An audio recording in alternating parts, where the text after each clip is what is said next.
cars don't jump. Oh, Someone that's crashed. a wheel. That is a wheel. I think, was that not the Rush Motorsports car? Yeah. So I wonder if we can get a replay, because that looked like a wheel off. Trying to find the Rush Motorsport. It's really hard. Oh, there you go. Yeah, there we go. So what has gone on here? So yeah, so I noticed one car had lost their nose, so it was obviously the Rush car. Here we go, so it starts here. This is the run to the second mile sand, so Russell, the faster car, takes it down the inside. Rojek sort of blocks him, and then he's too fast and he hits the velocity car. So that must have done some steering damage or something. So look at the closing speed here. Did you get caught out by the braking? Maybe? Yeah, you try to take avoiding action, just hits him. There goes the front of the Epsilon. He carries on. Now let's watch the run up to the mile sand and see what goes on. I wonder maybe he's got a puncher or something from that and he locks up or something maybe into the wall, but we'll see. That's some significant damage. Anyway, over the crest. Car almost taking off. Now here comes the mile sand. Gonna take it, he just goes wide, gets on the gravel, locks up. Boom. That's race ending, mate. That is race ending. There's no way you'll be able to repair a wheel in R-Factor. I'm afraid to say it, but that is the end of Rush Motorsports race, I think. Unless they've managed to fix it. No, they managed to fix it. This one, could you repair wheels in R-Factor? Take the penalty. Oh, you could take the penalty, true. I was about to say, so what gives them a lap penalty, maybe? Yeah. There we go, so what they've done there is exited and re-entered the server, giving them a lap penalty. Exactly. But it does mean they can carry on. But that was a hefty crash.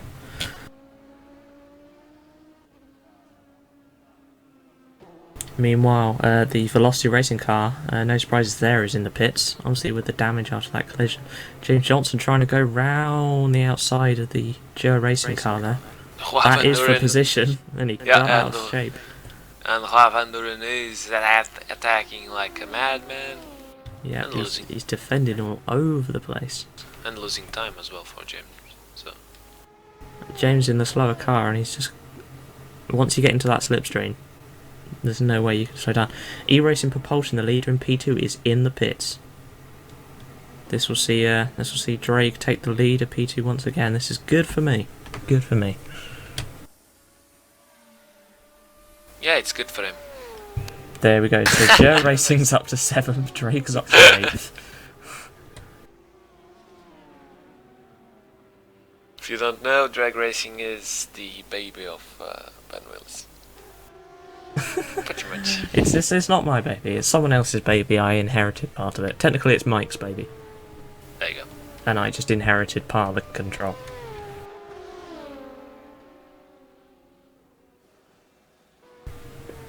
But anyway, Van Doren there, he's coming up on traffic. Oh, he's gonna get caught up. Oh! Oh! That's bad. That's a penalty for Juan. It was going so well. Yes, it was. Let's have a look. So Van Doren gets caught out by the traffic. So flashes him, moves to the inside. I think it was just a case of you can't fit that many cars into that gap. No, that was a case of a race incident. That's nothing else. Juan trying to get himself lapped to the Ferrari, moved to the right, and it was there the car of Oh, I think we'll see Drake boxing in a minute, and I think Van Doren may have some damage to the front left. Yeah. Oh, it'll be no, front right, sorry. Yeah, front left, you're right. That car looks not right. I mean, it seems sideways or something like that. Which one? Van Doren's? Yeah. Looks okay here. I think you're going mad. Yeah, I think I'm going mad. And you haven't even done 24 hours yet. Nope. Oh dear. I'm gonna do 24 hours. You're gonna sleep through the night. Yes, I'm going to take the sleep, and then tomorrow I've got to revise for exams, so... I'll still be watching. I'll have it on the background. That's very good. I'll cheer you on. Or I'll probably hear you snoring. One of them. Probably the second one. Yeah. So, Prusa. With another Peugeot 908. Indeed. He is, if I'm not wrong, in 4th. Yes, it is. Team RGPL HDI. Jan Prusa is 5 pit stops, so a lot of pit stops for Jan. And he is 4th at 1 more lap than the leader. And Philippe Gonçalves is at 48 seconds from the leader. Yep. So, 3 Wide Motorsport LMP1 is basically dominating the 24-hour They're doing for very well. the first 3 hours of race. Yep, leader racing team, car 204 is in the pits. That's with Marcel Sislink at the wheel. Yeah. And that's their second pit stop. Schoenberg trying to regain. He's defending from Pinto. Even though it's Pinto trying to lap, so you know. Yeah. Oh, that's. I don't know why he's doing that. Considering he was lapping him, there's no need to go that defensive. That almost ended in another crash. Yep, Drake are in the pits. I thought that would happen.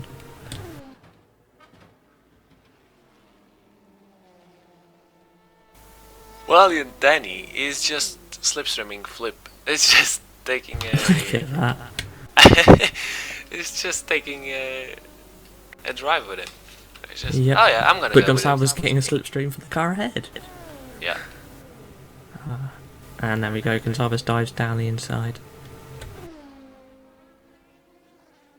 But Pinto's closing as well, so it's not all over. Nope. Nuno Pinto will be fighting with Danny for position. Indeed, So- Danny trying to go around the outside on the line there. Oh, that's a car in the wall. That is a car in the wall. That was a Ferrari, I think it was. There it is, Lanny Hall. That's for Hall Brothers Racing. He's gone off on the approach to Indy, I think. And that's what. Yep. Oh, he's just taking too much speed. Way That too much hurts! speed.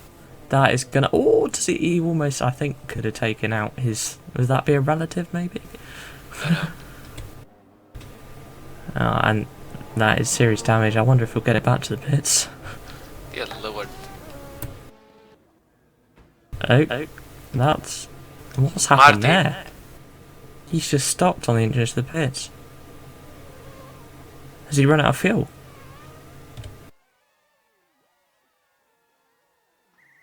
I wonder if he's run out of fuel or something. He's just This stopped. is a long time. I'm winding him back, and this is a long time.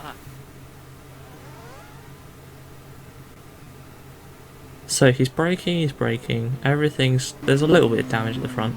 Stay on board, let's see if we can see what gear he's... He just drives past, completely cuts the chicane. Oh look, he's stuck in third. I think he's run out of fuel. Fuel problems for these. Look, yeah, look, boys. he's switched off the engine. The engine's switched off. That's Still not there. good. Oh no, now he's gone. Oh no, he's... What? Okay, how do you explain that one then? Don't know. What the hell happened? He stops, waits there for 20 seconds, then thinks, ah, now I'll go. Some weird stuff is passing by on this race. Cars stopping. Why not? Meanwhile, even with the extra pit stop, Drake is still in front in the P2 class. I've done, what was it, the undercut you do in F1? I managed to do that to E-Racing Propulsion and have a 16-second gap. Oh! Van Doren's lost a rear wing. Oh dear. What's happened here now?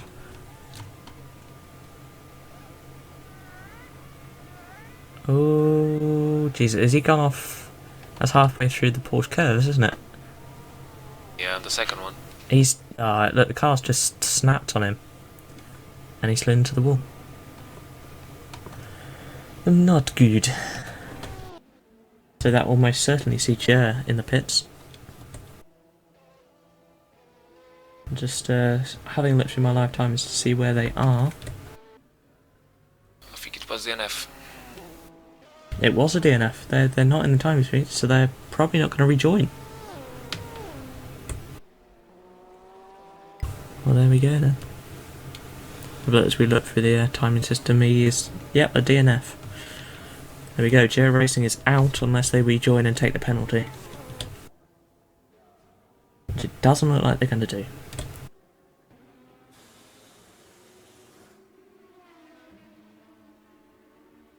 Almost losing the back end there. You have a look at the prototype cars come through there, and it just takes so much curb. You wonder if they like bottom out on the curbs or something that caused them to slide. Wouldn't want to be driving one of them. If it slides, yeah. So the gaps that come across the line, E-Racing Propulsion is 13 seconds behind the Drake Racing car. That's the battle for the lead of P2. Oh, and my car has a new nose, lovely. The mechanics have done their job. Pay them. If we notice though, if we look at the sky, the sun's setting. Da da da. So the track's going to start getting colder, and the cars are going to have to start working some more heat into those tyres. Otherwise, we're going to see a lot of crashes. So we have Shane Burke from Russ Motorsport. No, Simtech Joshua. Oh, Yeah, sorry. get it right, Enrique. It's okay. Ah, dearie me. How's it going for you then, Shane? Much time. Pretty bad to be honest. We saw you have a little accident at the Indianapolis. To be honest, it's been a kind of a joke. We have had little issues, but nothing major. We got the lead of petrols basically. We have no chance of diesels. Yeah. But yeah, happy with the lead of the petrols. Then I was lapping the Velocity Audi, and I don't know what he was defending, and I was like, what? So I flashed the lights. He didn't get the message, and went up the inside past him, cleared him, perfect. And then coming under braking, he just didn't brake and floored me down the road. So that damaged the car a bit. So yeah, I pitted, handed over to Adam, who's in the rig now, and Adam, for about a second lap, was lapping him again, and they were side by side, same guy. And yeah, he punted us into the wall. We lost. We badly bent the suspension, so we came into pits, done a full service. That cost us a lap, I think, or near enough. Then for some weird reason, our factory gave us no fuel, so it was a quick escape and rejoin. It gained nothing out of it. It was just very weird glitch that the car was given no fuel, but then as we reloaded it, it's given us no force feedback. So at the moment we're going pretty slow with no force feedback. So It's not going amazingly then, is it?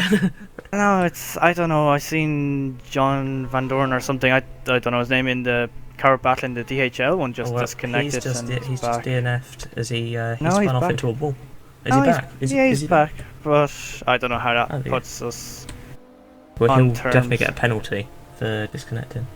Going back to the Velocity, we did just see the Velocity racing car involved in an accident with the With the Rush Motorsport, yeah.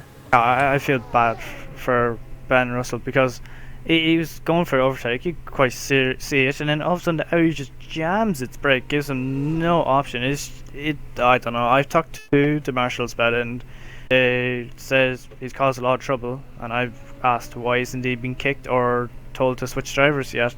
So I don't know what's happening. So yeah, it's a game of basically dodging his car, and if you dodge his car, then you'll be okay. You don't want to be too close to him. So is it a case of now revert to a plan B and try and damage limitation, or are you just going to push and hope for the best? I don't know. At the moment, Adam's stint is just survive until we get new tires and fuel in it, so we can quickly escape to get the force feedback again. That's going to cost us extra 10 seconds. So it's kind of just trying to manage all these problems now, and then once that problem goes, then we kind of attack. But then we're into a new problem of we haven't tested in the dark. So So it's not going amazing then, is it? Enrique, you got any questions? No questions, you covered that up. Have we covered it? Well, I wish you good luck, and hopefully you can get those force feedback issues finished. I think we sorted. need a lot of luck. Who knows? There's still at least 22 hours to go. Yeah, Yeah, and you guys. Oh yeah, and you guys are P2 on real one, so. Yeah, that's good. And good luck to you guys for commentating for 22 more I hours. think I'm letting Enrique do loads of the commentary. I'm going to sleep. Oh, I've been in your seat before. Could only do 22 and I can't out. Well. Anyway, thanks for joining us. Look. See ya. There we go then. Shane Burke from the Simtek Jota team, currently 7th overall in P1 and 10th overall out of all the cars. Yeah. So it's not from Rush Motorsport. Nope. Well done, Enrique. Meanwhile, it's starting to get even darker and the headlights are going to be needed soon. And it's going to make our job even harder because we can't tell who's driving.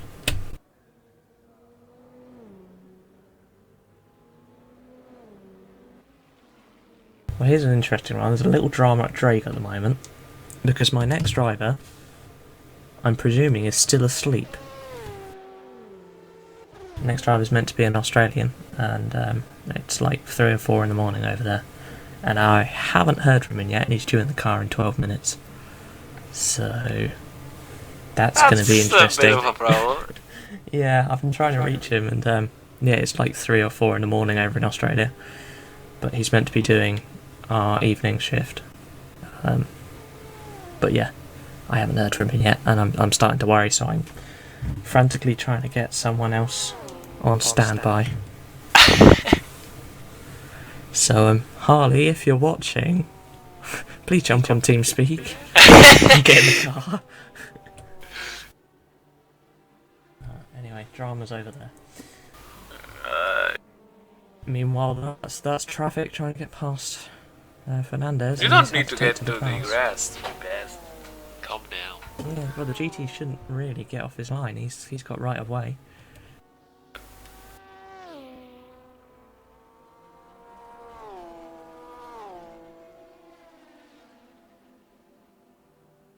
And he goes through the forge again. I thought he was going to pull into the pitch for a minute. Yeah, moving over there. The Free Wide Motorsports GTE car is in the pit. Daniel Faber at the wheel.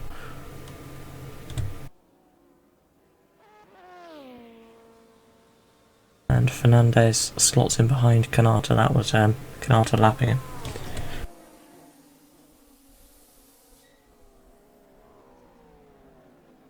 This is hard. I'm trying to find. What are you searching for now? Someone sent a message to XtremeRPM on Facebook, and I cannot find that thing. Which is good. Regardless.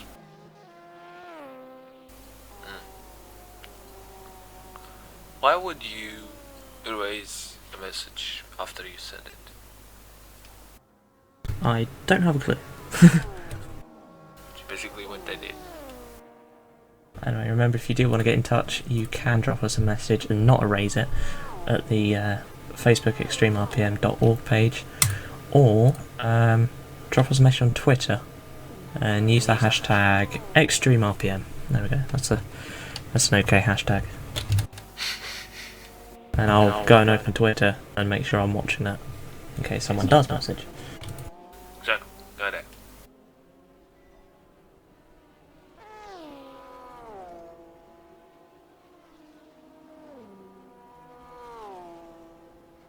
There we go. I have the hashtag open. Ballant Danny, he's in the pits for Special 5. We'll keep an eye and see if that's a fuel and tyre stop or if it's a full driver. Well, the fry from Jamaica is... Oof! He's recovered. getting all out of shape. Yeah, and change drivers as well. James Wilson. Yep. Let's see what he can do for the Jamaican outfit. Daniel Farber, he was just in the pits, must have been just for fuel and tyres. Danny's still in the pits, by the looks of it. I'll keep an eye and see if it's for the driver swap. Here's a nice little camera view as everybody comes into the Mulsanne. It is a driver swap. Alan Kovacs now driving the Special 5 car 1113. Well, 113, yeah, not 1113. Wow, I need to go and work on my numbers.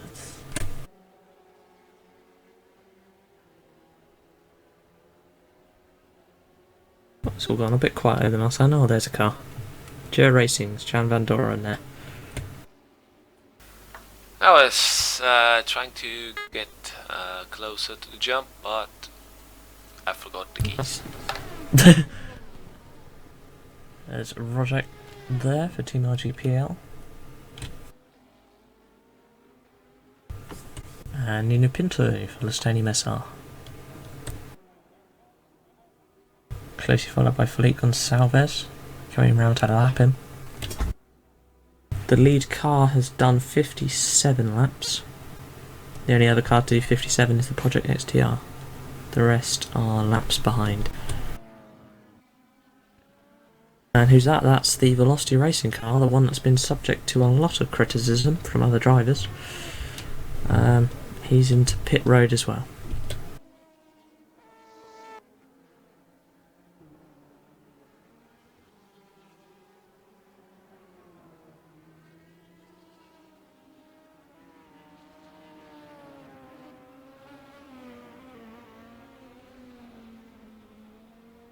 So you know I said it was like...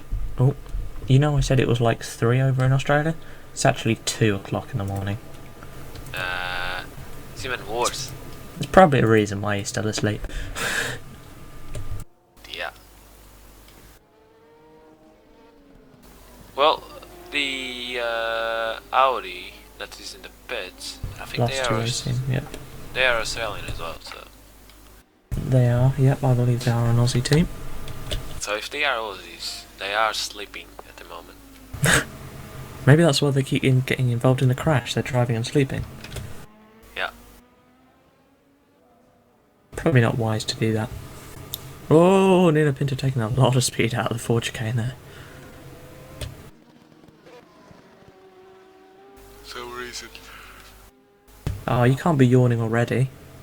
And for some reason, no, it's I'm hungry at the moment now. You're angry? Hungry. What have I done? Eat, Oh, eat, hungry. eat. Oh. Eat. Wesley St George has just jumped into the Velocity Racing car. Let's see if he can not get involved in a crash. We'll see.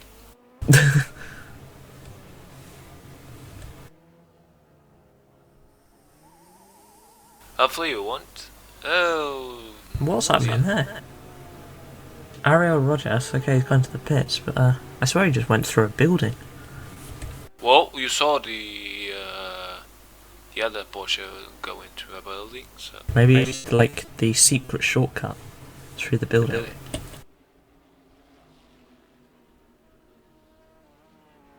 Yep, so that's Cooper Racing Ariel Rogers in the pits. Pitting from 6th in the P2 category.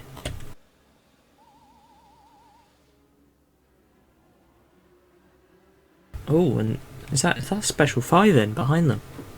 I swear Kovacs only just came out the pits. Well, there we go. Special 5 were in the pits as well. Yeah. So where is Hilary Souza?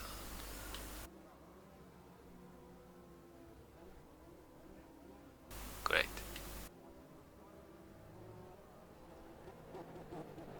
He asked for the broadcast link. That he is.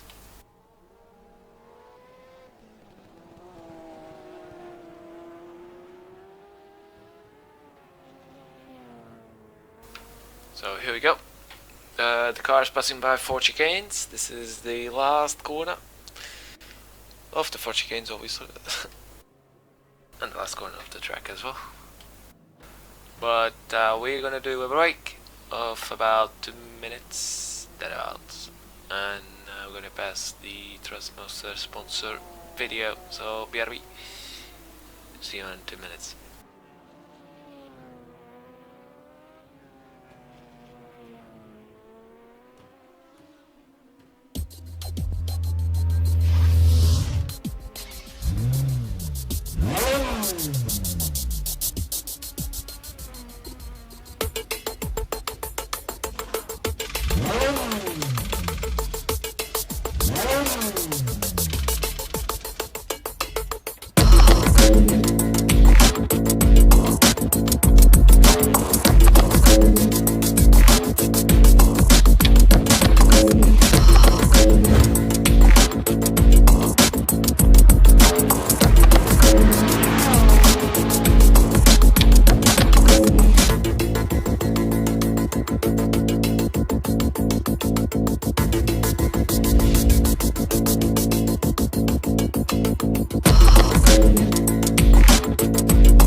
Anyway, well, we've got quite a few cars on the pitch now. We've got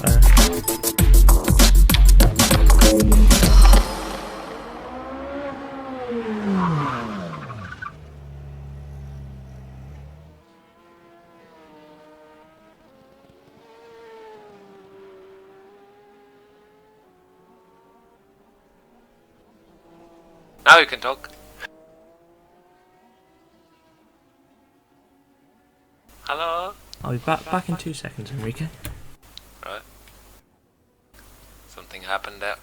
Ben was all talky on the interval, and then when it comes live it doesn't talk. Anyway, moving on.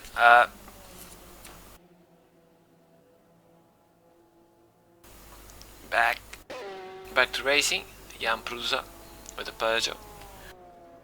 Still in 5th position. 4th position, sorry. Being having a 2-minute gap for Nuno Pinto is behind, and a 16 thereabouts seconds for Alexis Querret from 51 Racing, which is in 3rd.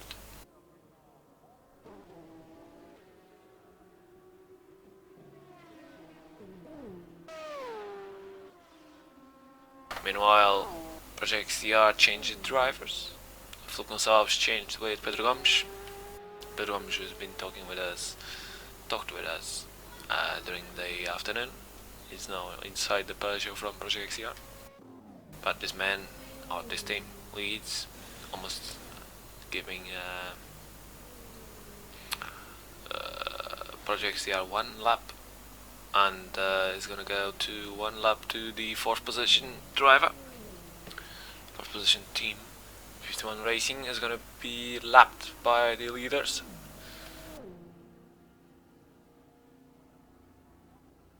Stollinger driving a brilliant stints. Couple of stints now.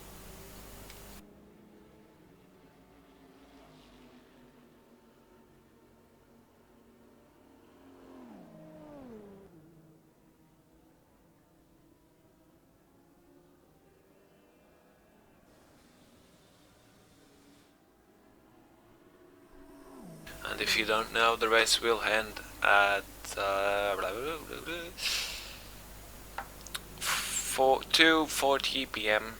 tomorrow. So that's 24 hours then. Tomorrow at 2:40 p.m. So we have 3 hours and 20 minutes. You won.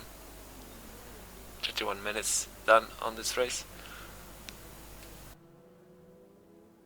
And the leader is already lapping the 4th position driver, which is not very good for fighting. But we still have 21 hours to go.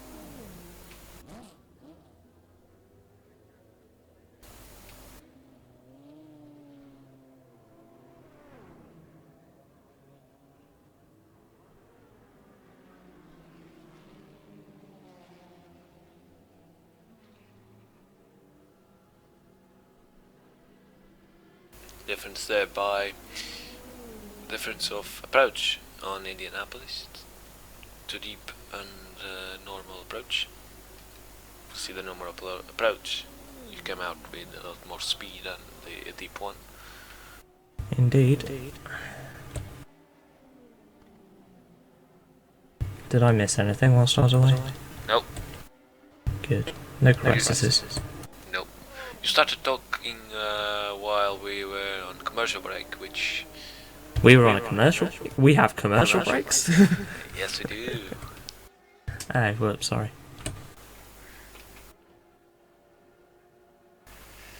Monty, not Monty. Pro Sim Race Simulation car. With the old Monty on the back. Yeah. And the X-Men at the wheel. This time. X-Man!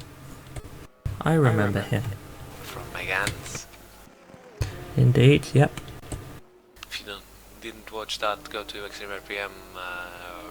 What is that? XtremeRPM TV, and then races broadcasts, and you will see the Megan broadcasts with the X. Because those things were crazy. Yeah.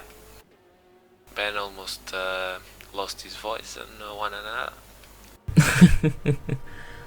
Yep, they were crazy. FVR team are in the pits. Hoge Rojo.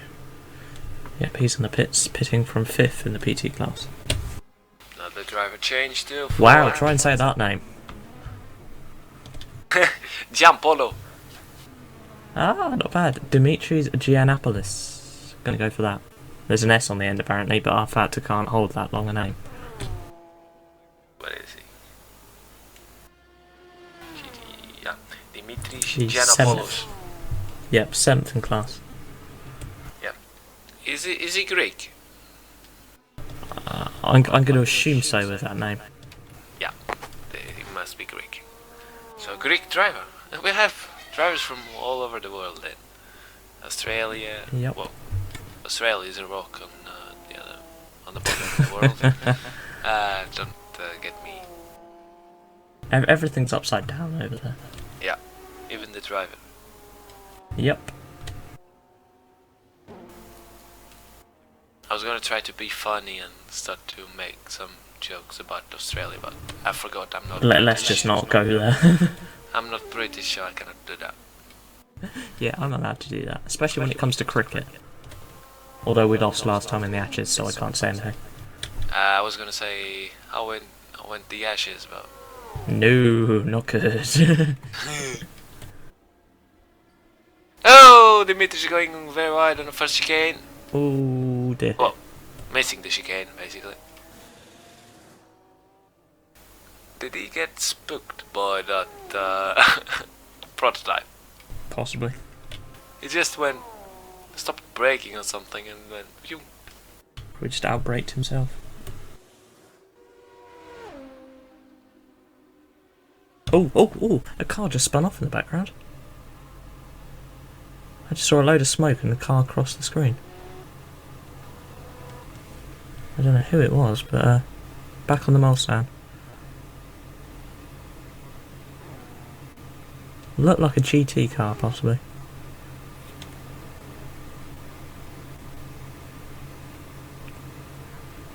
Not sure, could have been Lanny Hall. I just caught it out with my eye, just a car spinning in the background.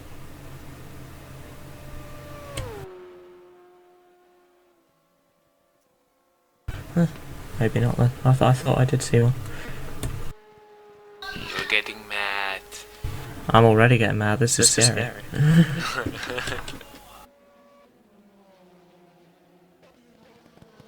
James Wilson for Jamaica Boys.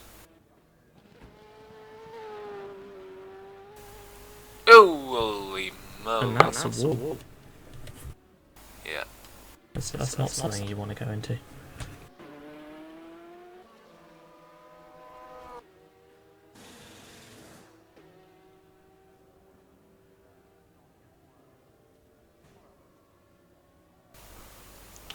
Let me guess. Alexandro Canata.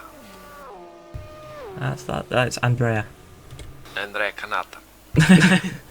See, you had half of it right.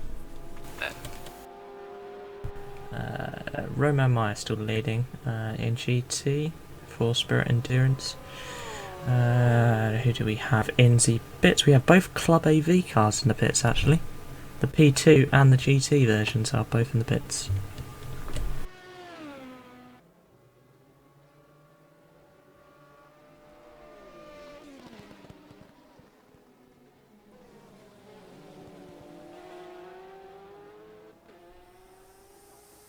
Daniel Farber there closing up to Andrea Canata. He's 2 laps down on the car in front though, so it's not like it's for position.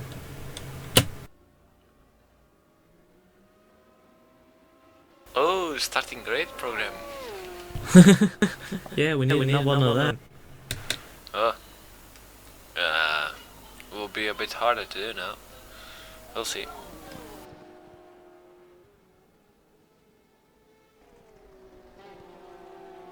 Daniel Farber really wanting to get past even though he's 2 laps down.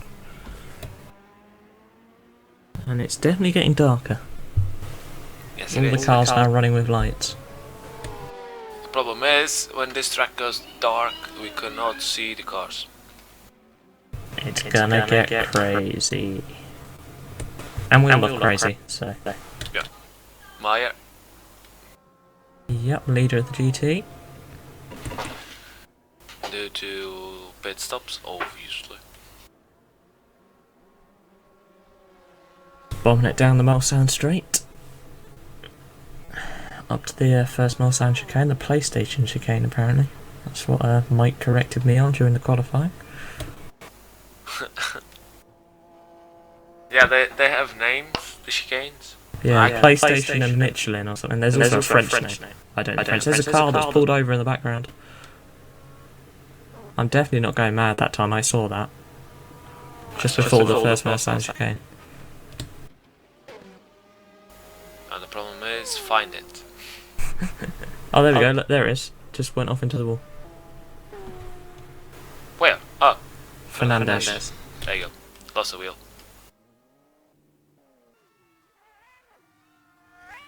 What happened to you, my friend? That's what happened. A very high speed crash. How the hell do you manage to crash in there? I don't know. How has he done that? Maybe he lagged or something, or he knocked his wheel. Maybe his actual steering wheel. I don't have a clue. But that is monumental. No, wait, we are laughing, but what the hell happened here?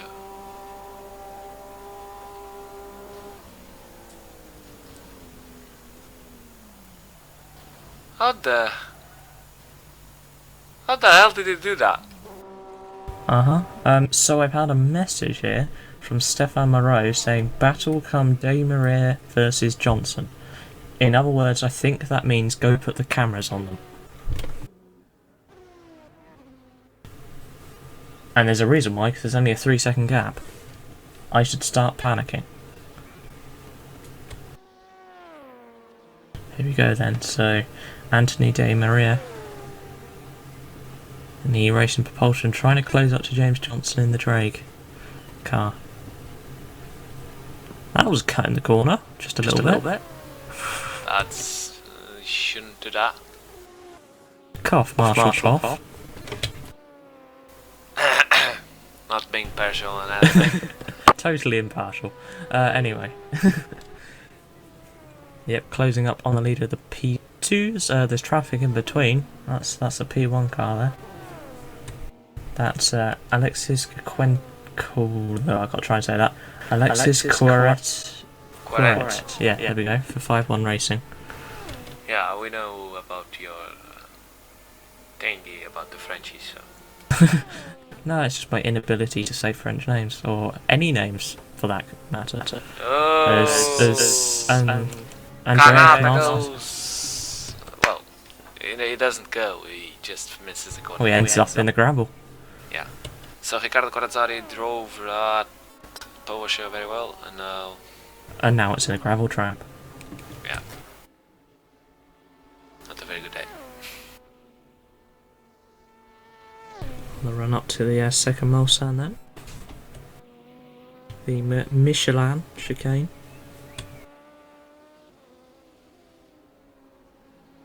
Nicely taken there by the racing car. He's closing in. I've got to start worrying now. He's really closing in to the Drake car.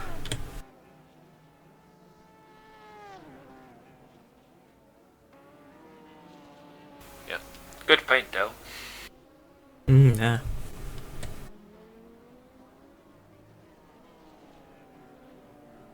Yeah, this car that comes behind Shinberg, Williams is not in the fight, by the way. Nope, they are not in the fight, but they are still observing from behind.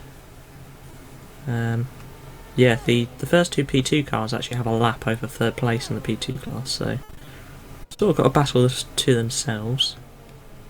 Exactly.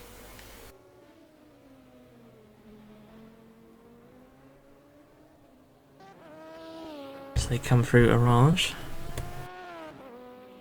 On the run now to the Porsche curves. FVR have just been into the pits and they had a driver swap. Now Marcelo Roldan is at the wheel.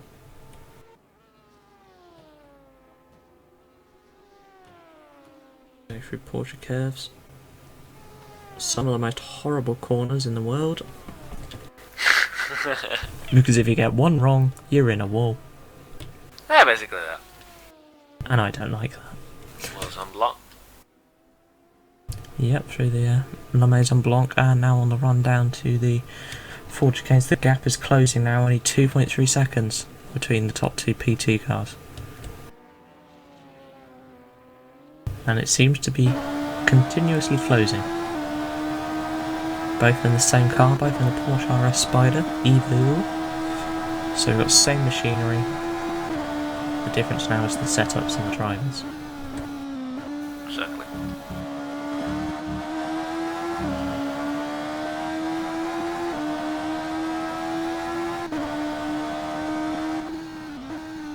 So the idea now is don't make a mistake. Yeah, pretty much. Just don't make a mistake and try and stay in front. Through the Tetra Rouge on the run down into the Mulsanne. I'm going to keep an eye on the gap here because we can see who has the faster car. So it was 1.8 at the start of the straight. Just going to keep glancing over. Yep, the gap is falling. It's just fallen by 2 tenths up into the PlayStation chicane. Oh, it's gonna be get bigger.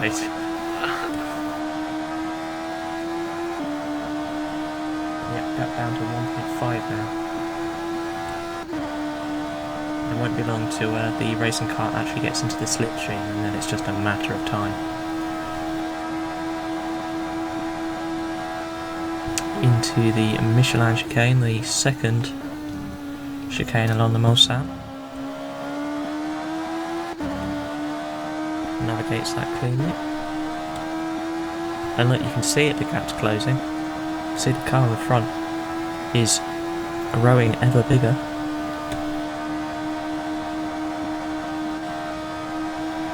Gap down to 1.1 seconds.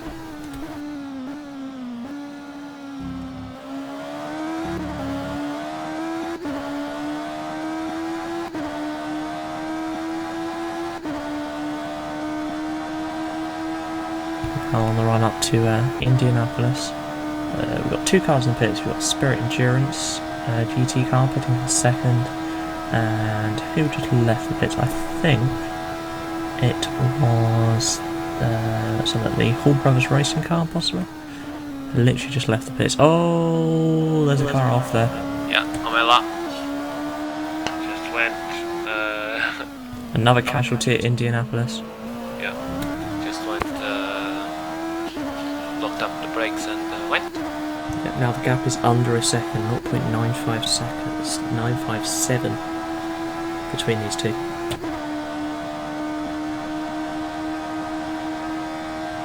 Into the Porsche curves now. Don't make a mistake, otherwise it's going to cost you.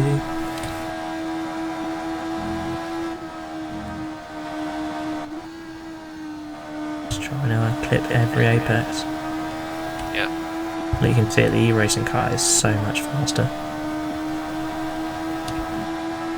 Which is very annoying, but still. Must be impartial. Through the four chicanes now. So there's the gap as they cross the line.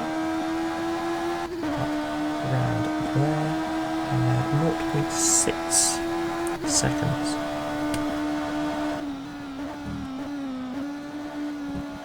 And the gap's only getting smaller.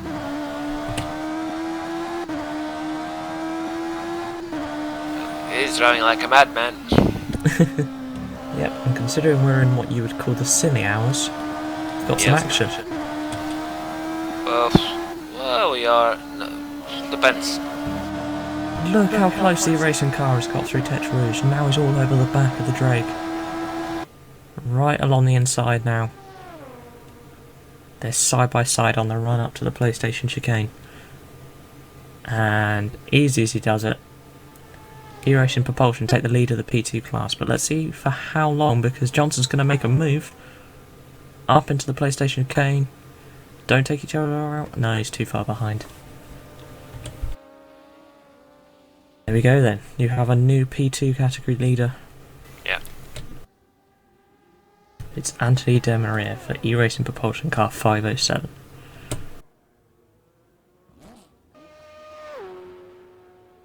Could see that one coming for a long shot. Indeed.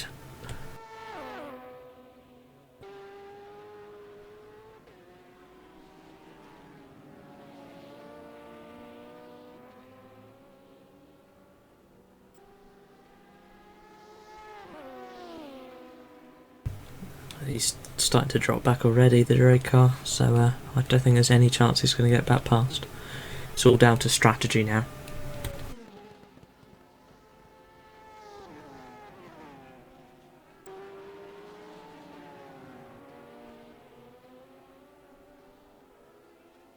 That's not very smart to do.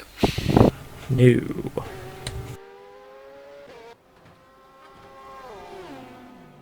Now, say his name. Whose name? The Velocity one? Jay. Yeah. Wesley St George. I only know that because he was in qualifying as well, so. And Yeah. I totally don't have it next to me on my other screen with the live timer. Is he a saint or something? Who knows? Maybe he is down in Australia. It's just playing around with the name, but Saint George is kinda strange name to have. Maybe. Oh, another thing that I remembered: heat wave with 25 degrees. Yeah, that's what we class as a heat wave over here. What the heck? You know what the heat wave it is around here? Please don't tell me. 40 degrees. Jesus Christ. I would be like in flames, pretty much. Whoa, when I say that, most of mainland Portugal is above that during the summer. Bloody hell, that's hot. Literally, I think. Oh my god, someone's lost a bonnet. Yeah. That's Porsche- come off. Porsche lost a bonnet. Dimitri's. Yeah. No, he's in the gravel at Tetra Rouge. It's the SRW, I think. of Dimitri at Giannopoulos. There we go. Just look, he's limping back. Oh, there's a wheel loss. That is a wheel loss. Yeah, he hasn't done that very well, as he's done what I do over that crest, which is just feel the car get light and spin. There we go, look, he just got a wheel on the grass and bam. Goodbye to that bonnet. And then he's started driving on. Maybe at this point he's done some damage to his steering because he's tried to go into Tetra Rouge. And he's gone straight on. Yeah, he must have damaged his suspension, and it's cost him a wheel and possibly the race. He's gonna try and carry on. Oh no, that's not gonna go well. Oh my god! Almost took out the Drake car there. Yep, there we go. He's escaped to the pits. So that is a retirement, unless he comes back on track, which is possible. Meanwhile, Riccardo Di Matteo for Killer Motorsports is in the pits.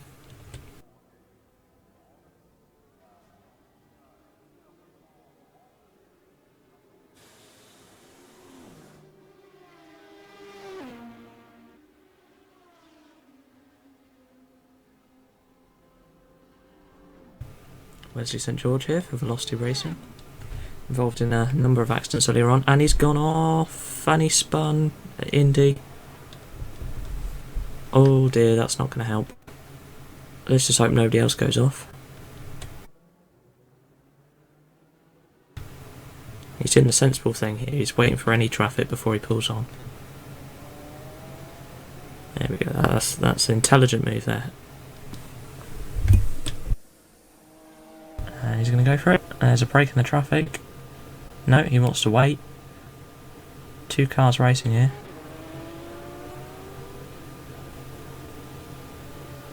And there he goes.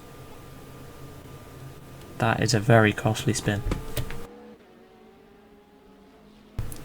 And I said earlier that the Killer Motorsports are in the pits, and now Oscar Alvarez is he's driving in. What's happened there? Ben Russell's gone off into the water. They've lost another wheel. What have they done now? It seems everybody has a habit of losing wheels. Oh, it's at the same corner again. He's done the same thing. No, he hasn't. No, he's lost it even further up. Let's see what happens. So he comes out the exit of the Michelin chicane, and he just gets a spin on, bam, into the wall, loses the front left. How'd that? That's two cars we've seen go off in the straight. Yeah. Where everybody's trying to find everywhere to crash. They want to appear on TV. Turn your lights on. That's what they do. Yep, Prusa needs to turn his lights on. So does the car at the back of the shop. I think that's the Hall Brothers car.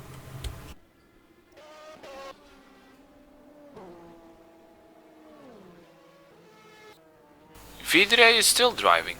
Dear Lord. Yep, I think I'm looking for all the teams who haven't made changes, and I believe that's 5-1 Racing, 5-1 Racing, Lustanium SR, Drake, Team RGPL. So I'll look through. Hall Brothers, Team RGPL GT.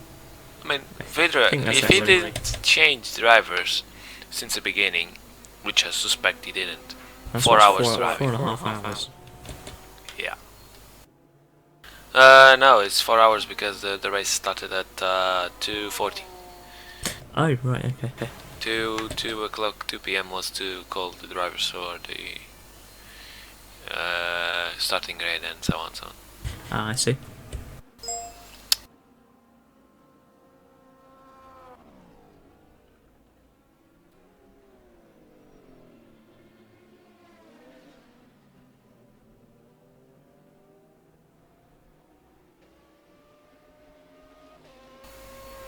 Right.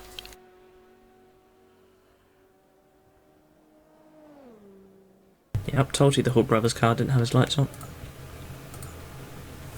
But then to be fair, if you can still see ahead of you, then you only turn your lights on, not until our factor starts screaming at you and telling you you'll get disqualified if you don't. Rush Motorsports, yep, they're in the pits, we saw them lose the wheel.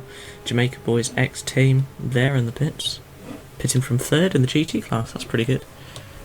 And there's the leader going past lapping the traffic. Fabio Enders now for Three Wide Motorsports P1. And it's X-Man there, and Dimitri, he's fixed his wheel.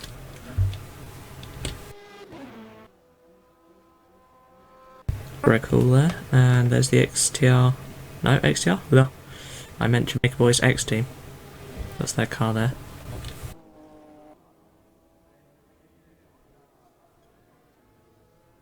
Light. Lights for Omalan. We saw him go off earlier at Indy. Lights. No one who needs the lights on. Roll down there.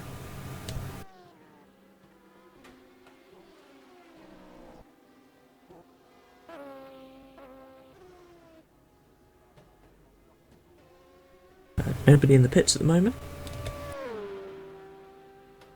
Looking clear on pit road as X-Man goes a little wide there.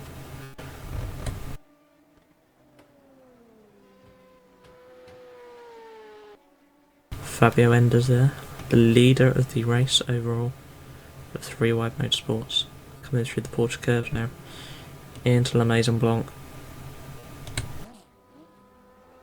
Looking nice and tidy. Traffic up ahead in the form of Greg Hall, who dives into the pits for Rush Motorsport GT.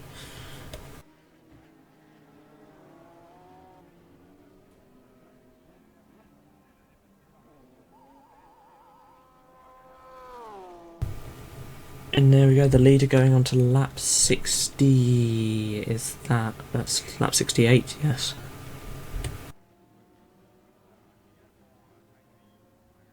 Not very action-packed race for the leader, is it? Told you, we're in the silly hours. Which means no action until about 1 hour before the end of the race tomorrow. Exactly. We can go and put our feet up there and have a cup of tea. Relax. What, can I go there? That's what the British would do anyway. Yeah. Portuguese though? What are you on, the iced water or something? No, coffee. Would be nice. Coffee in 30-degree heat. You mad people.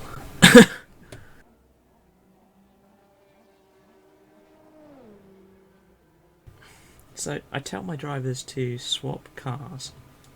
Swap drivers even. And they still haven't. Swap cars. Swap drivers, that's what I meant. If they swap cars, that would be bad. Suddenly turn up in a GT car. Yeah. Would you like to do a 24-hour race? As a commentator or a race? Race. For the whole thing? Yeah. No. Oh, that's there. Let's go to that. I wouldn't do 24 hours. I'd consider a stint. No, Maybe, I'm saying obviously with stints, not 24 Yeah, hours. I say 24 hours driving. You insane? Yeah, with stints with the team. I'd consider it. I'm not the faster drivers though, so if it didn't matter where we finished, then maybe. If we were going for a win, then no. I would drive fast as well. I would do it though. I had to take like 2 months to practice. But apart from that.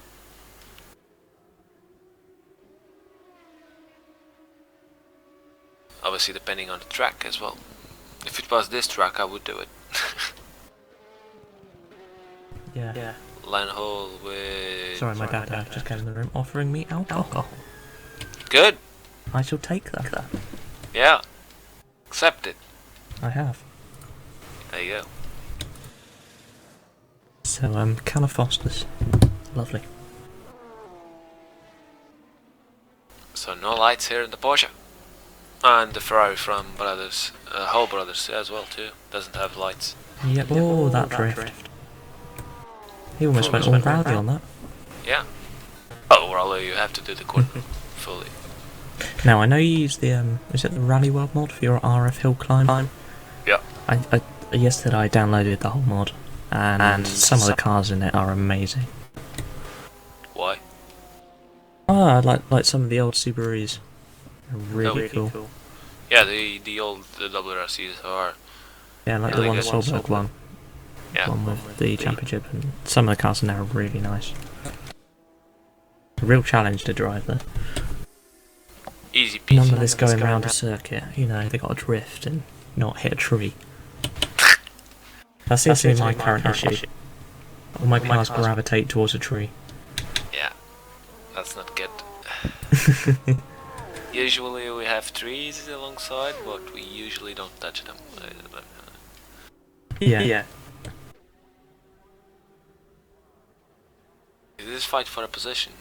That is Lanny Hall and Daniel Farber. I shall have a look. No, it's not. Dan Farber lapping Lanny Hall there. Again, not very good. So yeah, Daniel Farber in 4th in GT, Lanny Hall in 8th.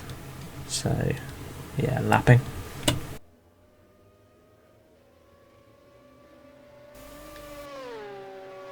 If you just join in and you're thinking, oh yeah, they're gonna have fights all over. No.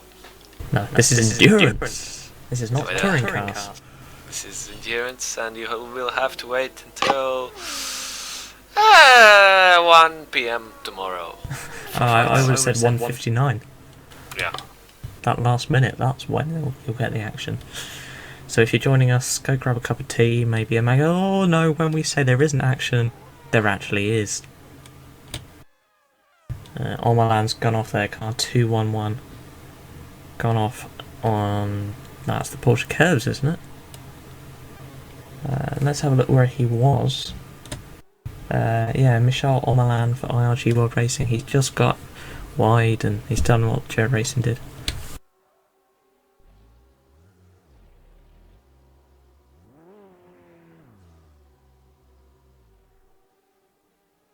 Not very good at doing 3-point turns, is it?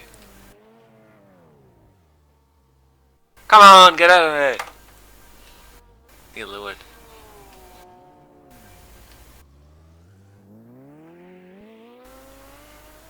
Three-point turns failed. Let's see now. Ooh, without. Yeah. Has he gone off again? Yeah. Sorry, I went to. I have alcohol here now. No problem. That's nice. That's refreshing. Good. And then He's gone off again. Oh no, he's off the front now.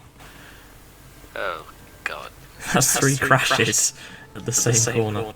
Yeah, and it is fixed already. Maybe he pressed escape and rejoined, in which case he'll get a penalty. E-Racing Propulsion, leader of P2, they are in the pits.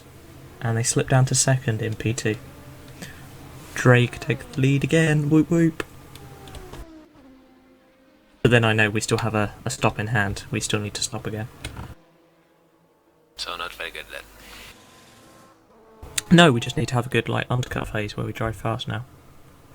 If we can get some good lap times under our belt, we can start bridging the gap, and then, as I presume Harley, the Australian's not going to wake up, I have Dewey Tapper ready to jump in from the Netherlands. From the land of windmills and clogs, the shoes. Yeah, and weed. Anyway. Legal weed. Yeah. And tulips and canals. Yeah. And land below the sea. Yes, indeed. Something else. I think the Dutch have more, but I can't remember anything. What do they have? Okay, so I'm wondering, Enrique, can you just rewind on this e-racing car? I got a message from one of the other drivers for e-racing saying they had a little drama going into the pits or something. They say you can make replay of e-racing propulsion entering pits, please? With a question mark. So I'm wondering maybe they went off near the front, or maybe they got hit or something. Well, they've lost their front nose. There we go, that's what he was talking about. Go back. Yeah. So he's crashed going into the pits, I think. Yeah, so he's pulling into the pits, coming up to the first set of chicanes. He's got on the curb, bounced off that wall. Hard on the brakes. He's gone through that wall, and he's lost the front. That's what he wanted us to see. So that's not going to help that stop. That'll be longer than usual. There you go. Own mistake. Yeah. A rare mistake from the racing team. Yeah. That's gonna cost them then. Still, they have the fastest time in the P2 cars. The 3:26.7. That's the fastest lap for that category. And it's absolute bedlam for traffic behind that Porsche. Traffic jam. Indeed, there's Joe Racing going past, and who is that behind them? That's one of the P2s. Javier Yagalate, the Cooper Racing car there. So that's not for position. Nope. But they're still getting in each other's way. Usual though. So this is good news. The gap between the trade car and the racing car is 53 seconds. Party! Now you can drink some more. Yes. I'll take a sip of beer for that.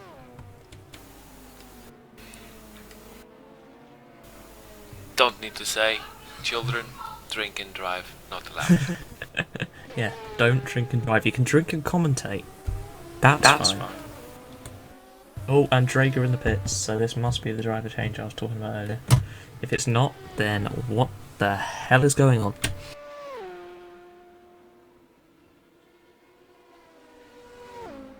Meanwhile, Ben Russell there. They've had a few accidents, Rush Motorsport, but they're still going in 13th overall, 8th in the P1 class. Good though, it's sort of a result in itself if you finish the 24 hours. You know, to say you finished one of the longest and most challenging races on the planet is certainly a good thing. So maybe they're not fighting for podium, but they're still fighting to finish.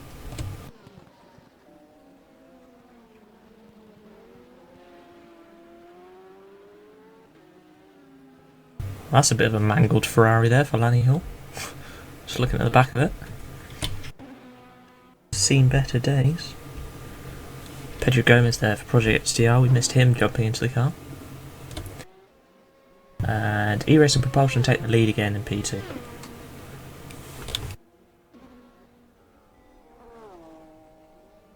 And Nuno Pinto's gone into the pits for Lusitanian.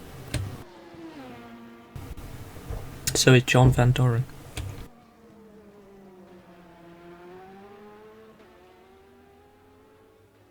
And Dewey Tapper has jumped into the Drake car now. So it's the end of James Johnson's stint. He'll be one tired person.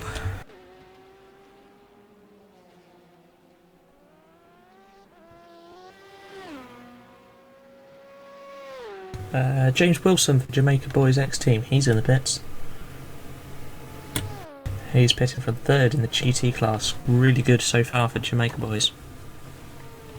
Although they did have that weird event earlier on, entering the pits, where they shut down the car and parked it on the gravel for 20 seconds.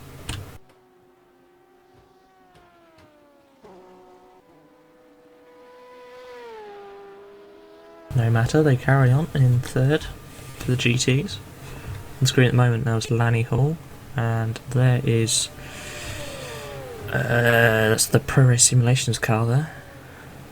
And at the wheel of that is Zuzu Simon, 10th in GT and 28th out of 29th cars. So not going the best there.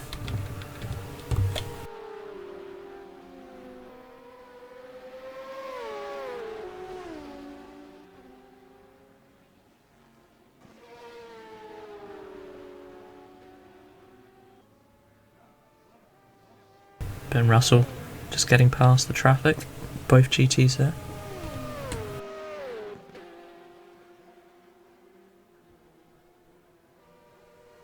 It's a good thing about this track, there's quite a few places where the faster cars can get past due to the long straights. But it's not without its risk, as we saw earlier, with some of the cars getting involved in accidents.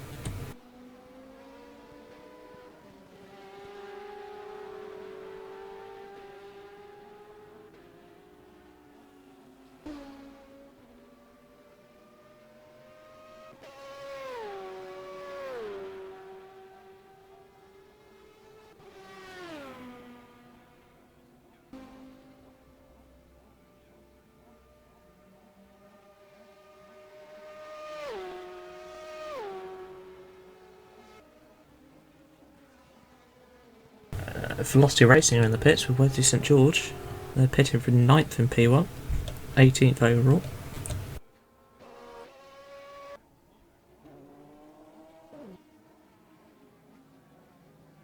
And there was Mikael Omalan with the fixed car there. And that is Oscar Valdez there. Alvarez, apologies for that.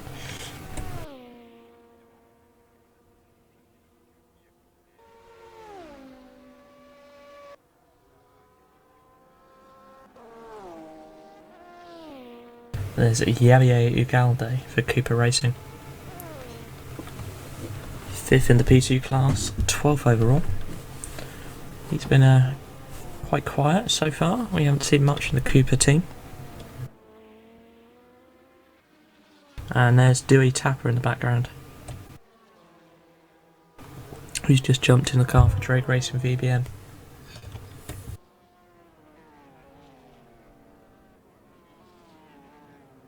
That'll be a battle that will rage on into the night between Drake and E-Racing. Remember, if you want to get in touch, go and hit us up with a message at XtremeRPM.org on Facebook, or using hashtag XtremeRPM on Twitter. See if we can answer some stuff.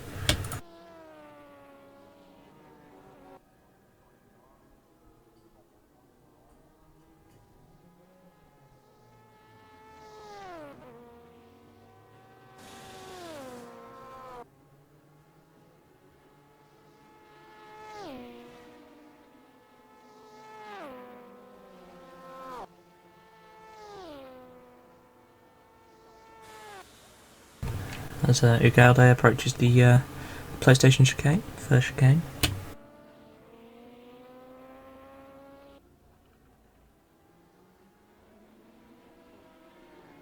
This is one we haven't talked about much. Rafael Camilo in the 503 Club AV P2 car.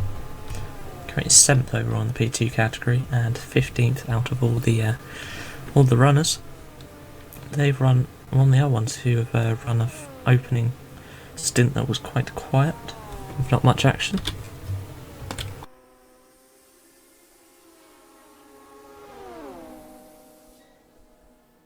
Out through Tetrarusion on the run up to the PlayStation chicane, nice and tidy.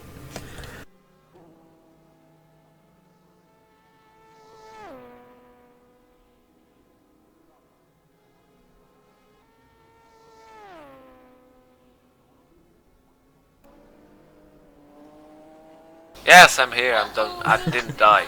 I thought you were hiding for a bit. Just, No, I just had to answer a Skype call. Just for that. Multitasking.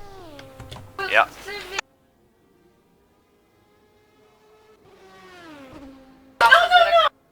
And now my mom is going to try to make the bed. So Ben, if you can, Okay. if you can take the broadcast for a while, I Yep. think I have to let my mom do this. Okay. Herbie? Well, we'll let Enrique go and make his bed. Meanwhile, we're on board with Cameo as he runs up to the Mulsanne.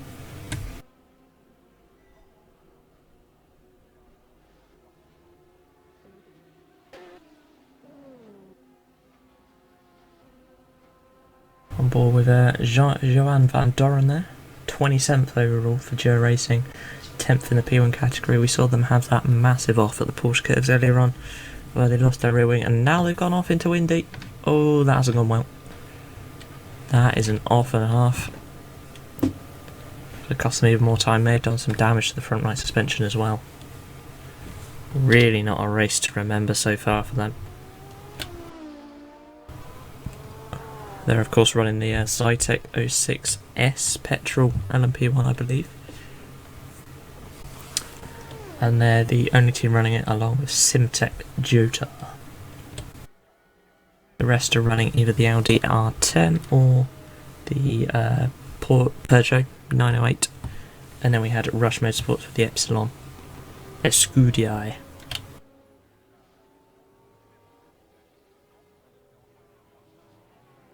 Dewey Tapper there then, second in the P2 class, 8th overall for Drake Racing, just taken over from James Johnson, and now his mentality will be trying to catch up with the racing guys who so far put in a flawless performance for trying to take the P1 lead, P2 lead in.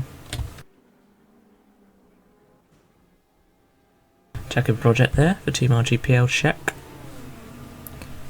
They're third in the P2 class, quite a way behind the Drake and E-Racing cars. Nevertheless, they're still in with a shout should anything bad happen to the front two P2 cars.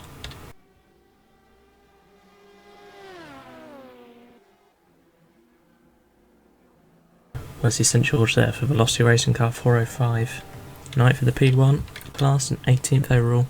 We saw them involved in quite a few accidents earlier on, around the 4-hour mark.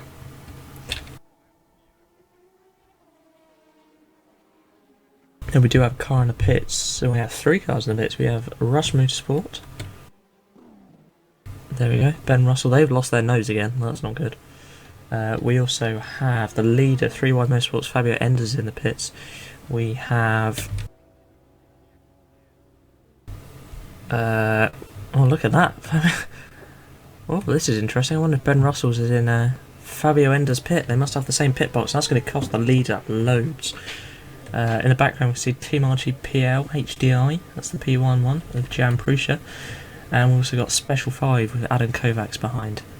Both in the pits. This seems to be a little issue here in the pits. Oh, Kovacs just gets around Enders. And we've got a driver change behind. Copitho is now driving the Team RGPL.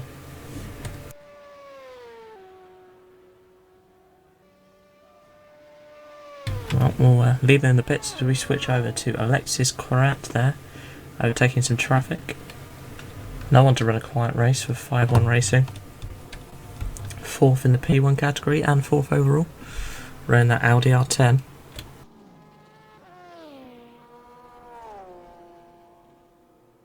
He's desperately trying to catch up to Pedro Gomez in the Project XTR, but he's got a 38-second gap to make up, and that is a tall order. And guess how much that costs 3 Wide Motorsports, because they've only just been able to get into the pit spot and they've lost a position to Lustanium SR, who now take the lead. We thought they'd keep that lead for a long time, and this mix-up has cost them massively.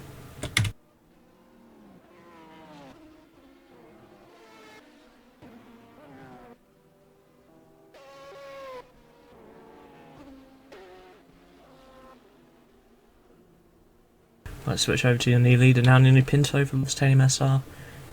This is the point where he needs to floor it and try and bridge the gap over to 3 Wide Motorsports, as they have that pit trouble.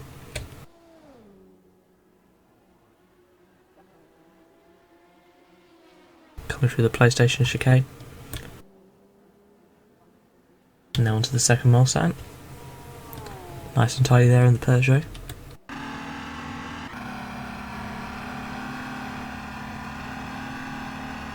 The rearview mirror, look how fast it's going.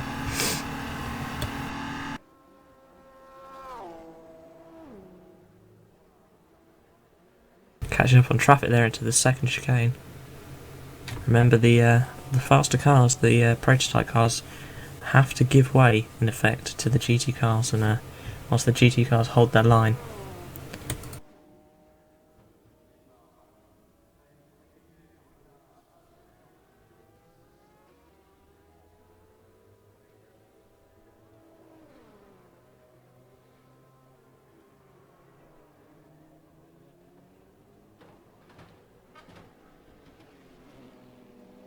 So I just had a message from Anti-Hiathlon, one of the drivers at Lustanium SR, and he said to me we had an escape and rejoin due to a lot of damage on the car. Our position on the live timing is not representative, and they will have a penalty added post-race for escaping and rejoining. So technically they shouldn't be in the lead, but they currently are, but they won't be. That makes no sense. In other words, they will get a lap penalty after the race for escaping and rejoining, which would in theory put them behind the 3-wide motorsports car. So with that in mind, unfortunately Pinto is not our new leader in effect.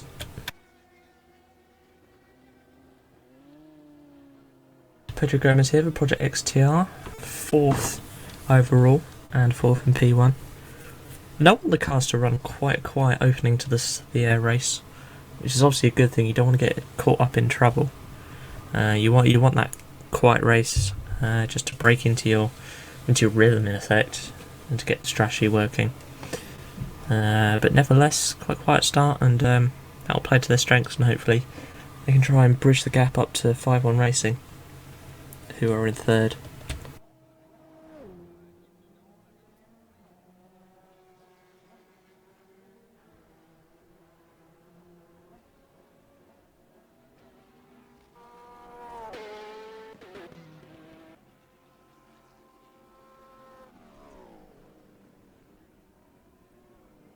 My live timing has just gone crazy. Wait to get that back. We have a Club AV car, the GTE is in the pits. We're on board now with the number 605 SRW car with Dimitri Giannopoulos at the wheel. We saw them lose a wheel earlier on at Tech Rouge. But they're 6th in GT and 22nd overall.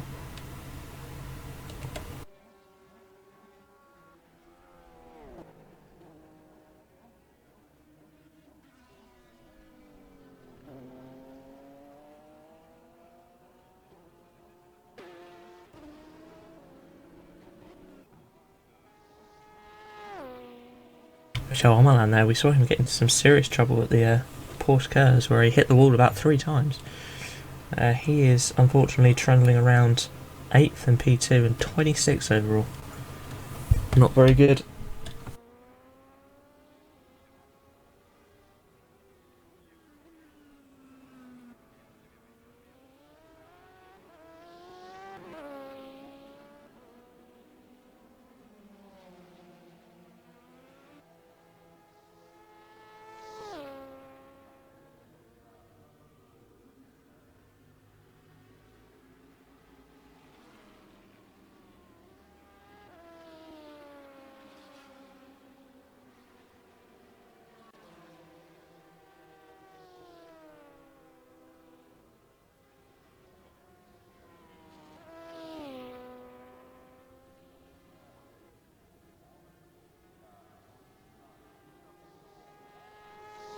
Well, this is the point where I bid you farewell, guys, and Enrico will hopefully be back in a few minutes. We'll probably take a little break then for a bit until he comes back. And I've had a great fun commentating for this bit, and also I hope Jory could do well. That'll be biased to me. I hope the race goes well, and yeah, keep on watching, guys, and enjoy the rest of this 24-hour race. Goodbye.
Sorry about that. Back. Just had to do a quick pit stop to eat and let my mom make the bed. Yeah, my mom still doesn't make my bed. Sorry. We are following Javier Ugalde. Is currently P5 on LMP2s and he is how much? P12 on overall. He's using a Porsche. Pretty much all LMP2 cars are Porsches. And I lost something. I can't remember what.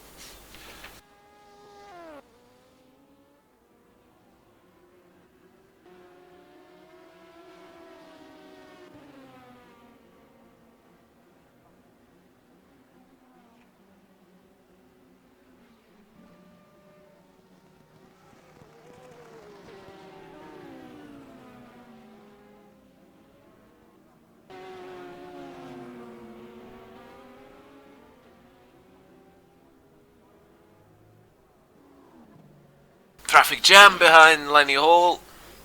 Traffic jam? Yeah.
Pois, mas vê, e quero. Olha o que quero. Não, espera. Um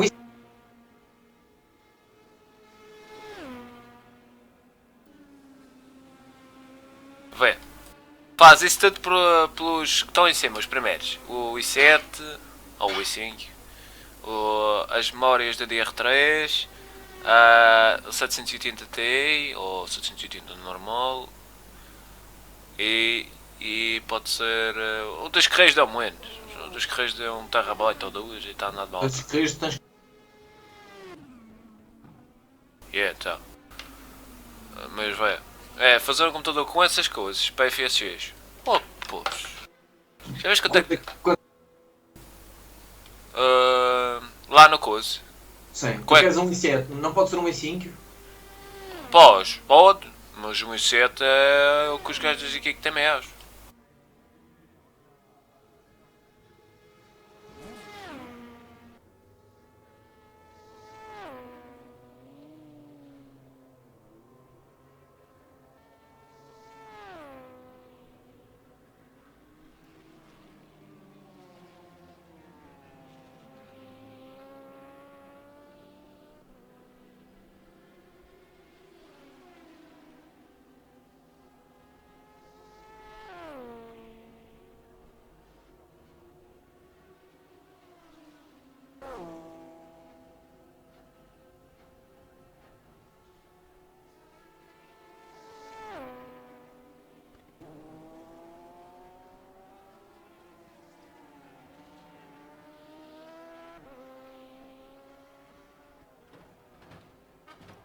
Eu disse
And Juan Van Duren almost crashing on Molson corner. Could see him lock up completely on the entrance for the corner. And I'm back, yeah. I'm still alive. It's just checking a couple of things on the background. But I'm back.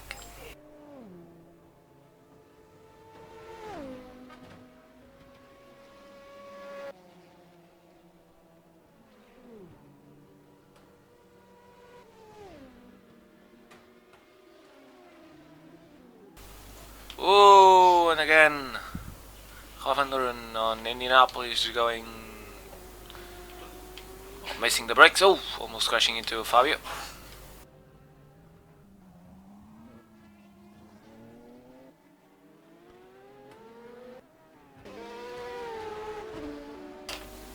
Does this got any problem with the brakes? That's the first question. Now you can make it.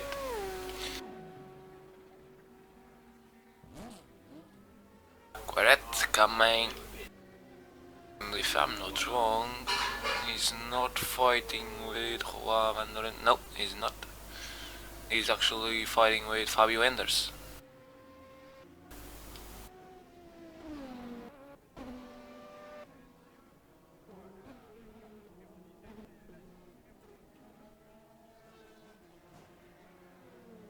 The leader of this race is Nuno Pinto. He's got one more lap of Michael Cupito. Well, 2 minutes and something. It's almost a lap.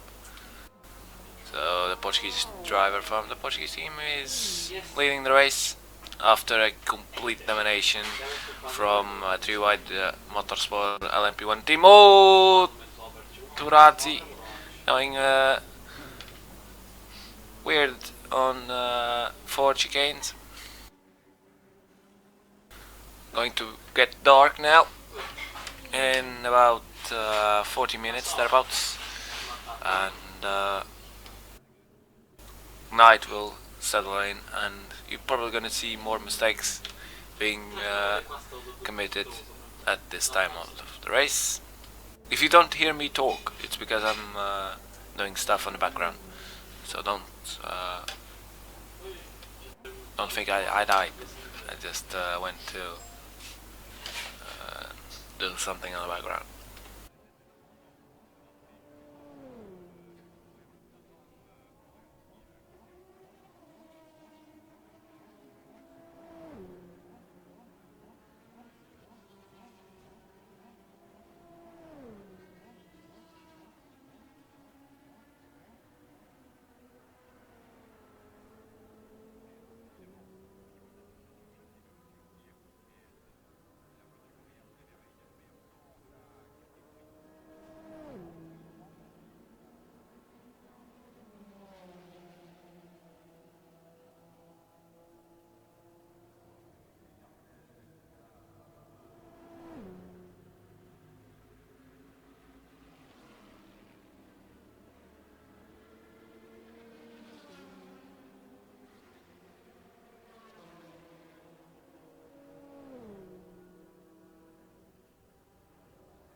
Potsus.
So yeah, we are back. Nuno Pinto. I said Nuno Pinto was leading. Is not. Is being applied penalties for pressing ESC after the race has ended. So you're looking for -2 laps thereabouts for Nuno Pinto. So the leader is, if I'm not wrong, which I usually am, Michael Kupik.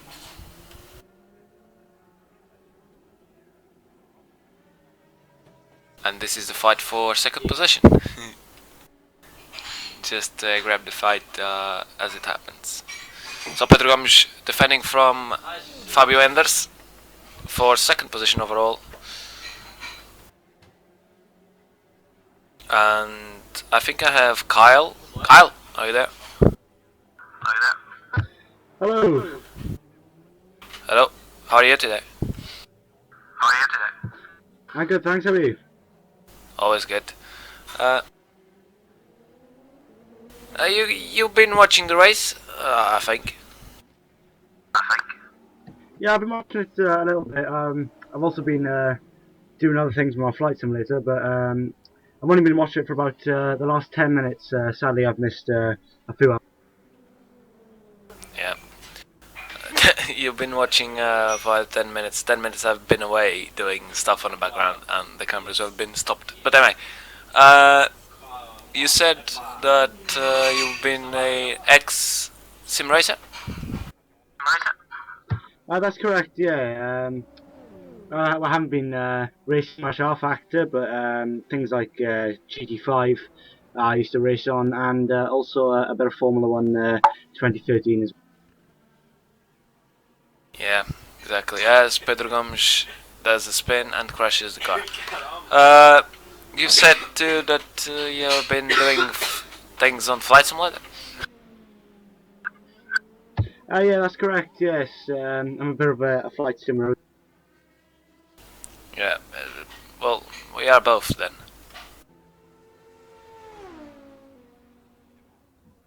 That's good. Yeah, that's good. Anyway, moving on. We won't get bogged down on Flight Simulator, otherwise we're gonna start talking and probably won't end by the end of the race. Because flying is one of the things that I prefer to do, apart from racing and stuff.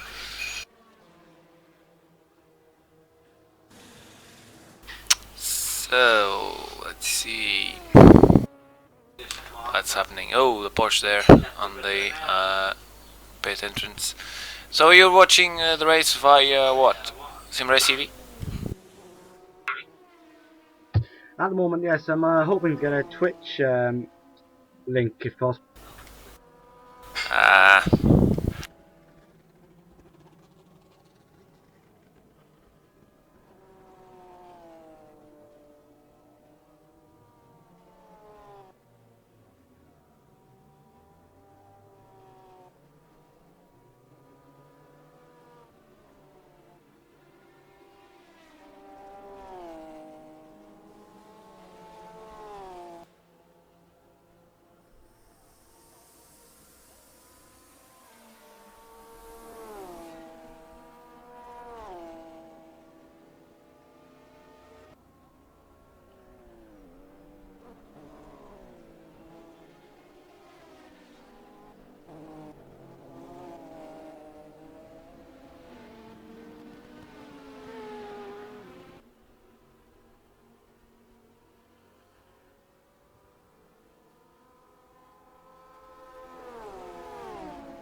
Traffic jam there. Oh, Turazi. Well, these guys crash when I'm not looking at. Almost a crash in the background. You saw that, as well as I did. That's why I said traffic jam. Now, Turazi, what happened here? Shinbark is coming. He brakes. Oh, he loses the back end. Okay. Usual kind of crash for a GT driver to have. Oh, almost losing the back end again. Ryan Hall passing by. Kokoza passing by. Oh, Victor changed drivers for Kadlik. Kadlik now entered the car. After 5 hours of racing, he's in the car.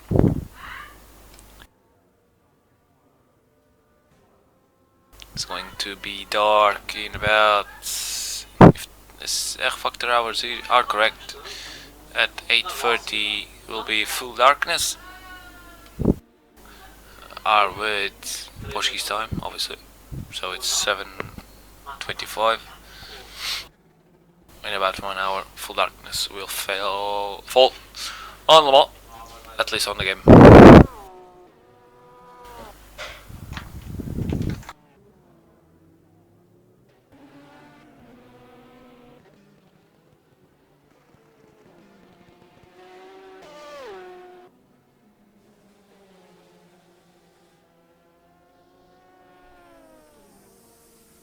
Marisbert is looking for something.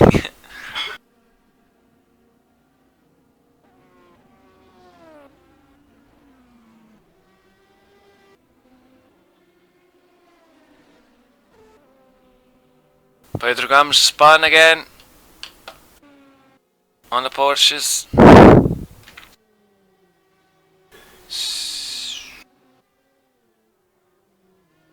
Oh, we braked and touched the grass and the green, yeah, the green pad, and spun. That's bad. Marisbert coming.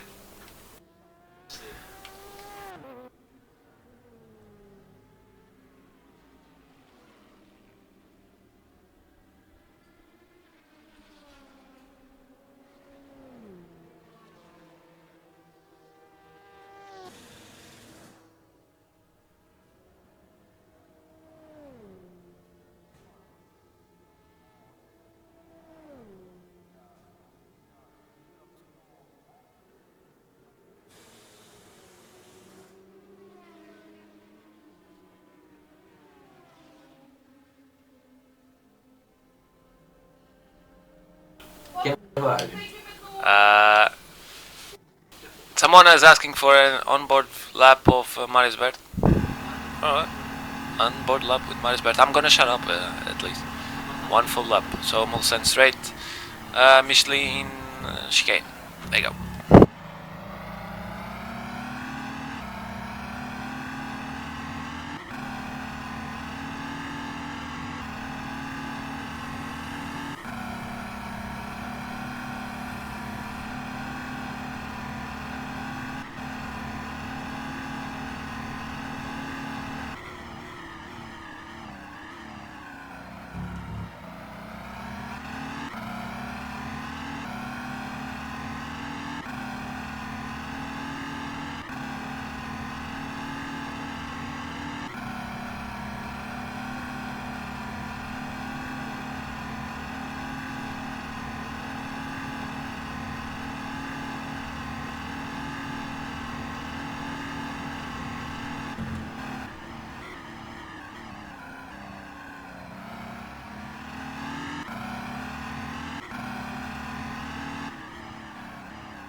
So there you go, on board lap with Marius Bird.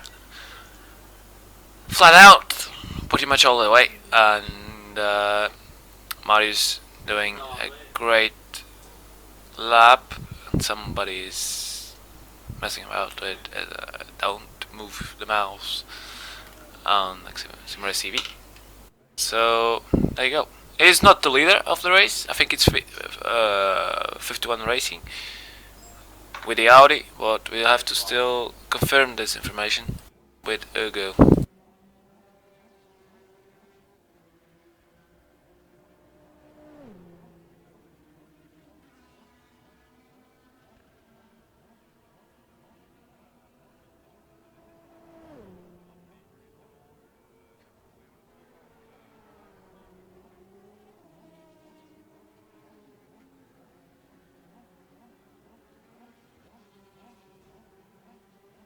So, moving on.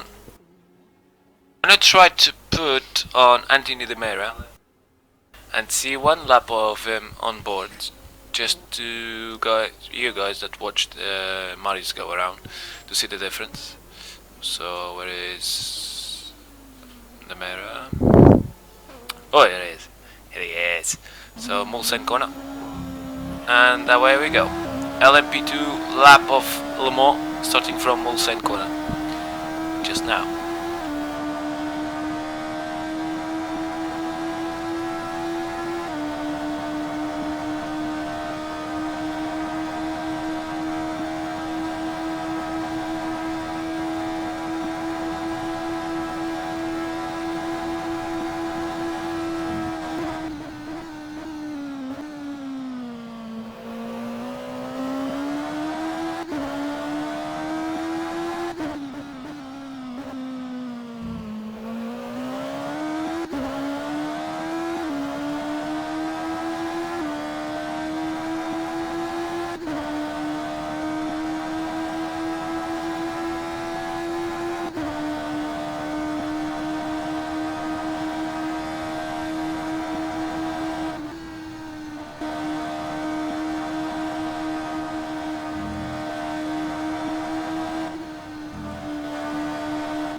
Oh well.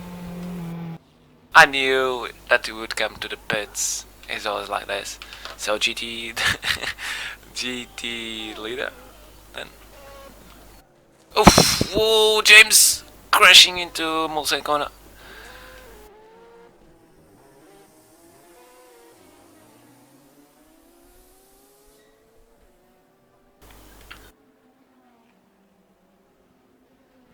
So if you're watching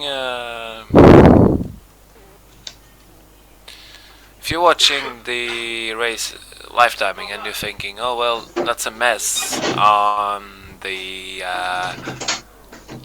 very top of the qualification. That's because they are all virtual leaders.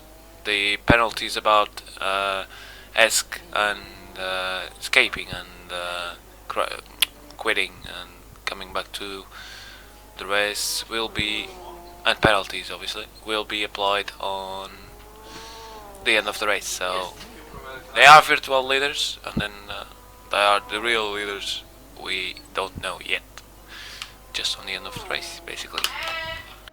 So this is the leader of GTs.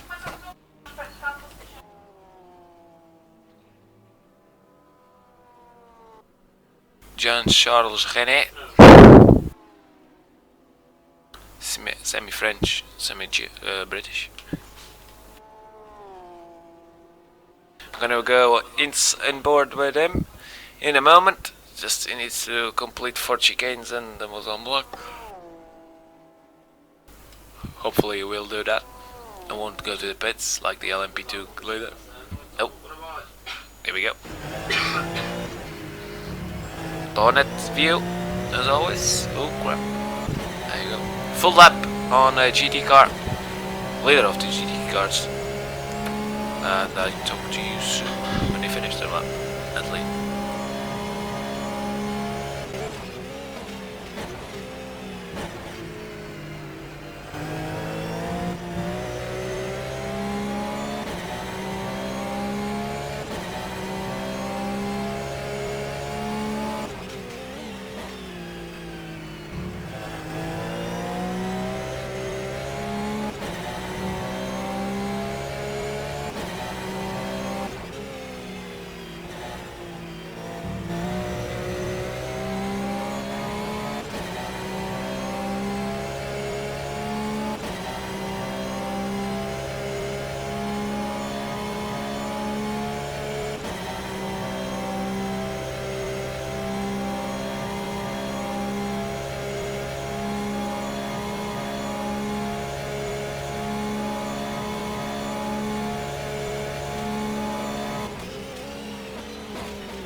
Back and with Jean-Charles René being pressured by Osvaldo Cocosa. And Osvaldo Cocosa being Cocosa, gotta try to take the first position from the Porsche.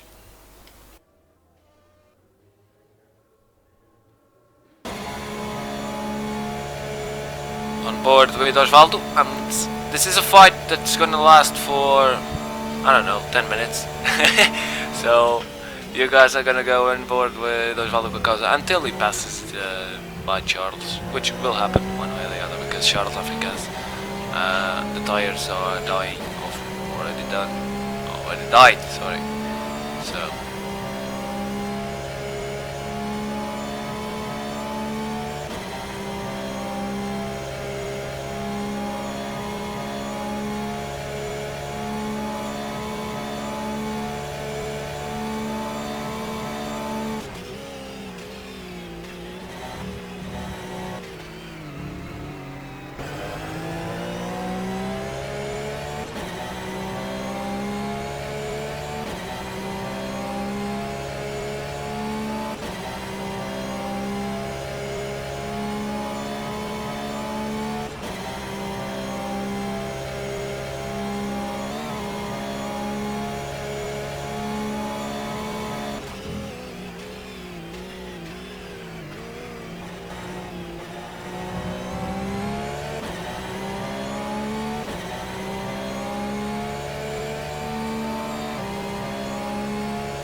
great move from Osvaldo Cocosa. I was commentating in Portuguese with Michael. Mistake there from Cocosa, and then Charles making an even bigger mistake in Indianapolis, losing the first position on Arnage, and Hammer passing by. F1 driver passing by the way. Cocosa wide, drifting wide on the first Porsche corner. And Osvaldo retrieving the first position and again going sideways. Osvaldo Cocosa. So I think Osvaldo has completely killed the tires. Oh, both of them going wide. Marco Kozovic passing by. F1 driver driving for the Lusitania MSR, which I think, if I'm not wrong, is going to pass that car to Ricardo Ferreira. So we're going to see Ricardo Ferreira driving a LMP1 car, and if you want to laugh with crashes, that's the moment you want to watch the Peugeot 908 from Lusitania.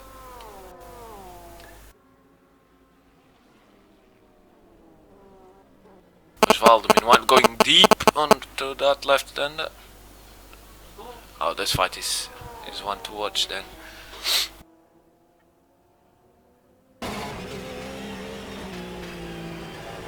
This is a fight for the first position on GTs.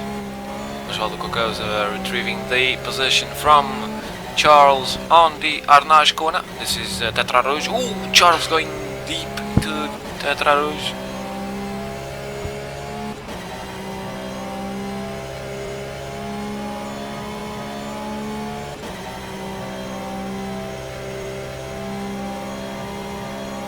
Run down into PlayStation chicane, and a ghost passing by.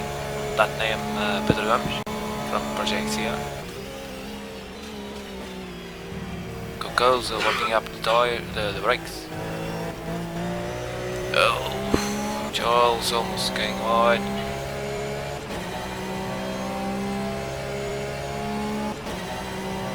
And we have Doug Nobru with me. Hello again. Hello.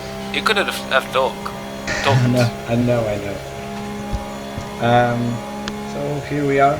5 hours have passed.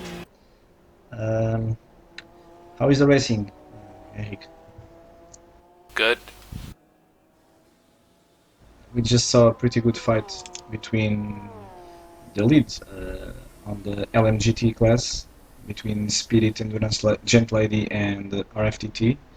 It seems that Osvaldo is slowly running away from the Spirit Endurance Porsche. Yeah, he is quicker. Yeah, By you a lot. were saying that their tires are pretty much dead. uh, so that means they should be pitting very soon. I believe that Virgin Decosne, which is helping out on the Marshall side today, I believe she is going to enter the car in the next stop, or I believe. So I think they should be pitting very soon, both of the cars. Yeah, and that's not new. See the car sliding a lot on the right hander or before Indianapolis. I don't know now. Uh, what's that situation with the leaders? I mean, Yeah, what happened? basically to clear this up, we have decided that the penalties regarding disconnects and asks or CTDs are going to be applied only after the race. That means that live penalties will be applied only for crashes, race incidents, uh, and that's all. All the other penalties are going to be applied and reviewed after the race. So the we can look at the standings as of now. Those are the virtual leaders. For example, we know that uh, Lusitania are going to have two penalties regarding disconnects, but there are more teams in that situation. So only after the race we will review all stuff and apply the necessary penalties.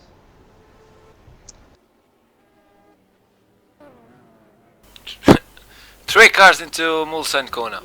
Great. They hopefully not. They all passed. But Oh, there was three cars. Oh. This is Kopitko and Marisbert. yeah,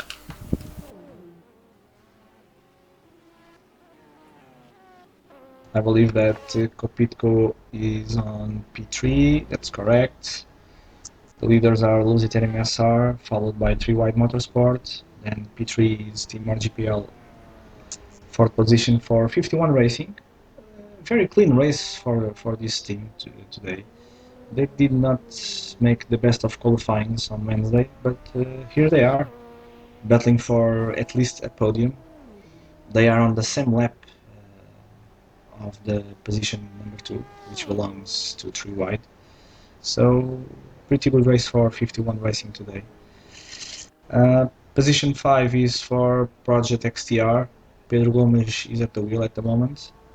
also Also, having a easy race. By the way. also on the same lap. P6 for Special 5. Then on P7 we have the fantastic team of E-Racing Propulsion. They are currently on P7 overall and of course leading the LMP2 class. Then on position 8 It's fantastic. we have Simtech Jota. Hey! Why is that team fantastic and all the others is not? Or are not? Because they are very good. If you look at the qualifying on Wednesday, they demolished basically the LMP2 class on qualifying, and they are proving here today in the race that they are the team to beat. And also they are in front of some LMP1s, so um, props to the guys. Like I was saying, Simtech Jota is on P8, P9 for Ger Racing, also another LMP1. Then we have the LMP2 guys on 10th place overall and second on the LMP2 class. We have Team RGPL Czech. 11th place for Drag Racing, pretty good race for this team. 12th place for FVR team. 13 for Cooper Racing. 14 Killer Motorsport. On 15 we have another LMP1, this time from Rush Motorsports, an eventful race for Daryl Russell. On P16 overall and the seventh on the LMP2s, we have Club AV. 17 overall Velocity Racing, the last of the LMP1s. Then on the LMGT class, the leaders RFDT Racing on P18 overall, P19 Spirit Endurance Gent Lady, P20th 3-Wide Motorsport, 21st for Jamaica Boys, 22nd for Rush Motorsport GT, 23rd for SRW, 24th for Pro Race Simulation, 25th Team RGPL, 26th All Brothers Racing, 27th Club AV, 28th IR Racing, and 29th Leader Racing Team. Of course, that racing and the Leader Racing those lap time in the table.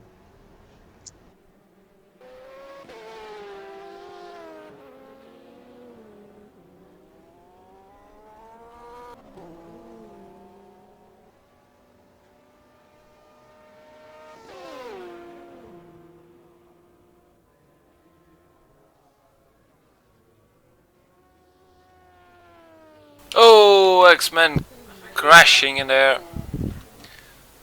No. There you go. What happened? Marius Bert is coming.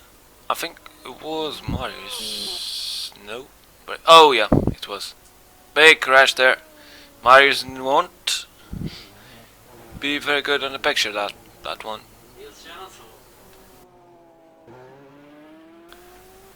Oh, yo. You shouldn't do that.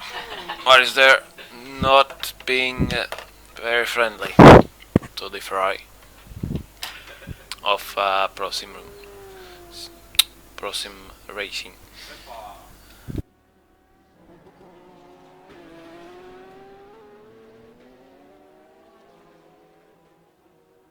Why do all GT cars go wide on Mulsanne corner? I don't know. Never understood.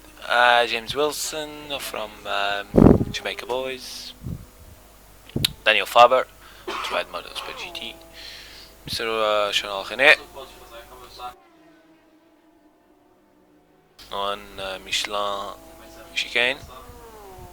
Osvaldo Cocausa, leader of GTs. And coming to the end of Mulsanne straight. Ooh. Going a bit to the left. Mulsanne corner locking up. Ooh, that's a big lock up for Osvaldo Cocausa. Right front front right wheel won't be round for many long.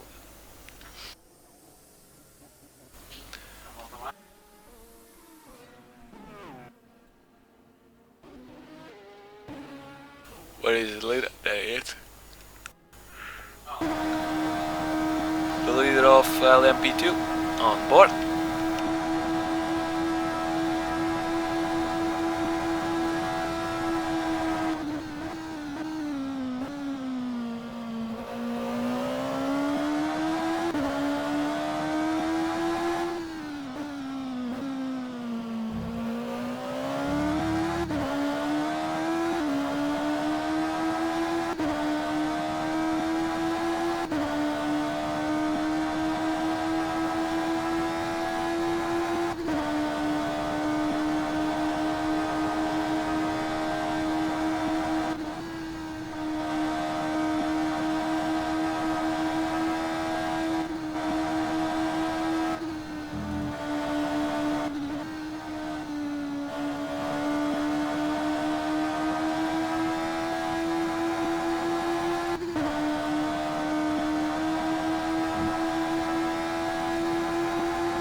Drive through for 3-Wide Motorsport LMP1 because of that touch on the Ferrari.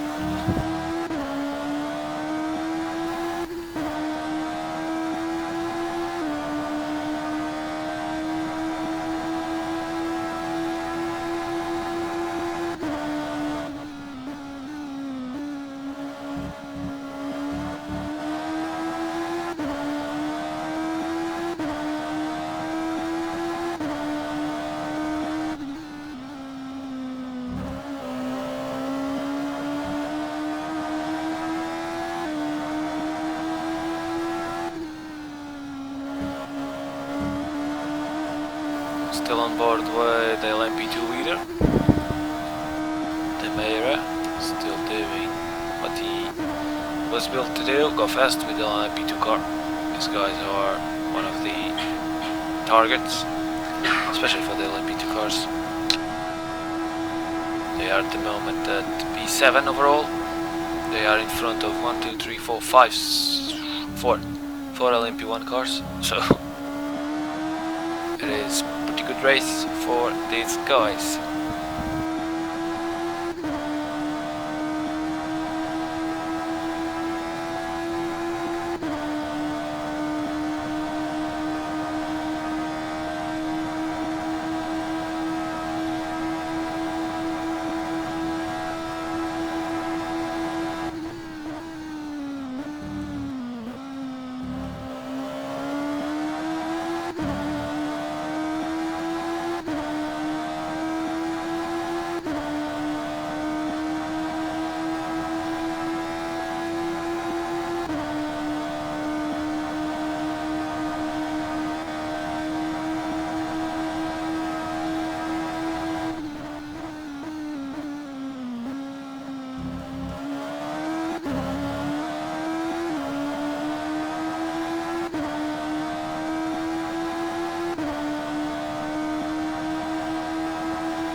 Big opposite lock there for Almeida, flashing their lights for the Porsche.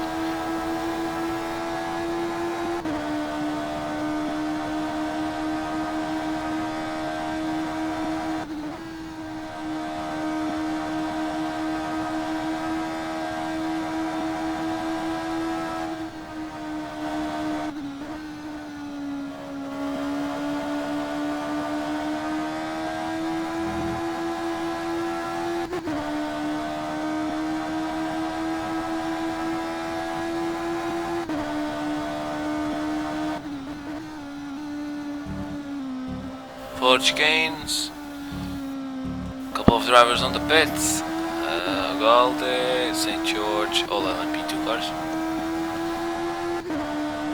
and one lap down for the leader of LMP2s.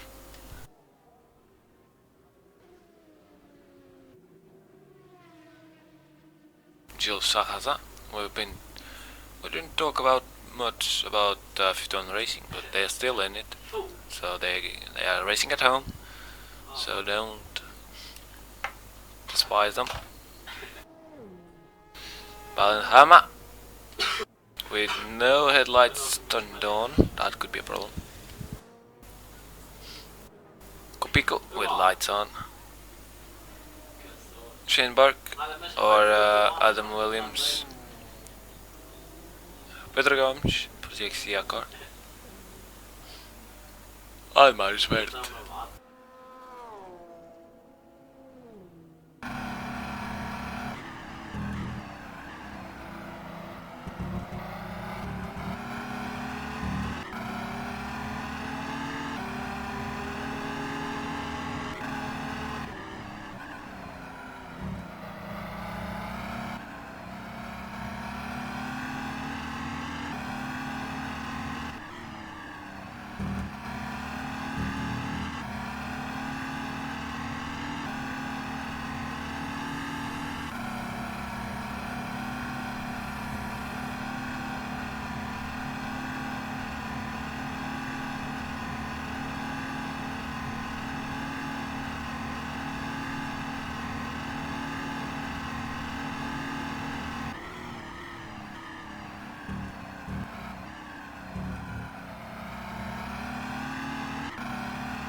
an absolute nightmare nowadays. Sorry about that.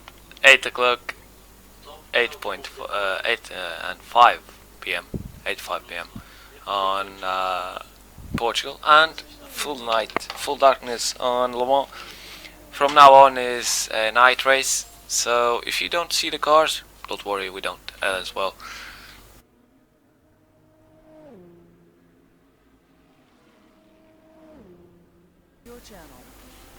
But I was gonna say that before I had to push Ilario into the channel, that night time is always better. Obviously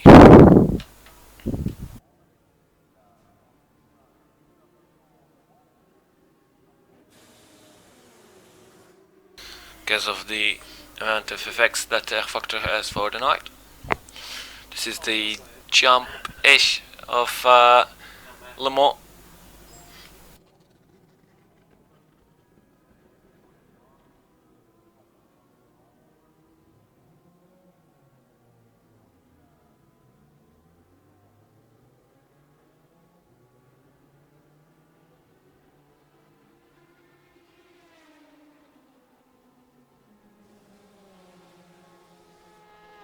The end of Mulsanne Strait.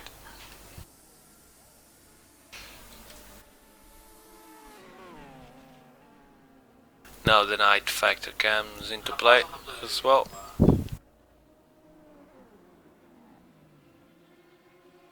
All laps were corrected in live timing, so if you were trying to know what laps we're in, you know, you can go and see. All laps are corrected and ready to go.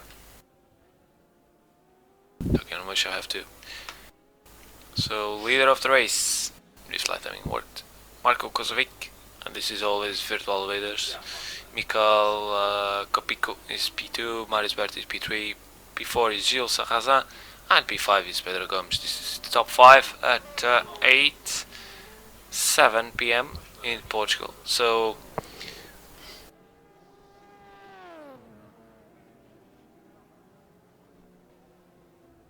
five hours and a half of racing, and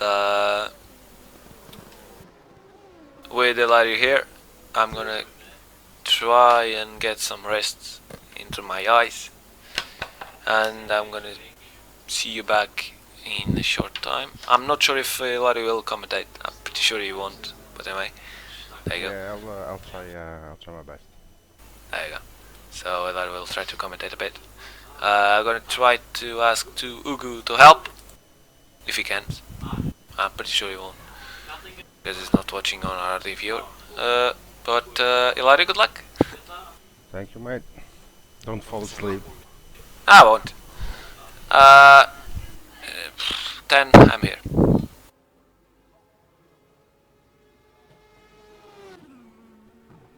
Okay, have a good rest.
Okay, so I'm back.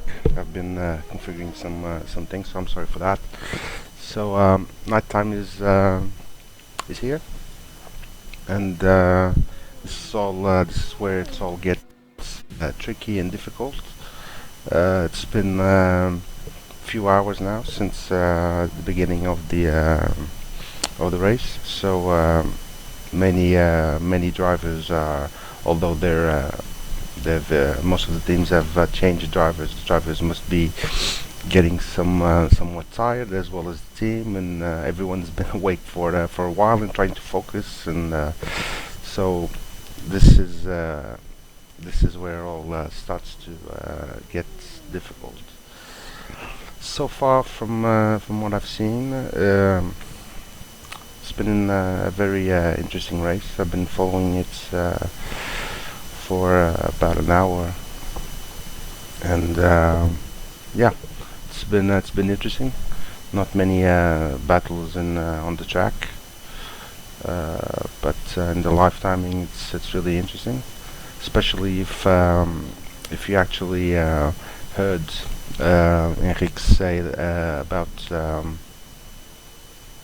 about the fact that some teams will have penalties applied later by the end of the race, leaving all the results available now are just are not final. So many things can actually change. So just have to continue to watch and see the outcome by tomorrow.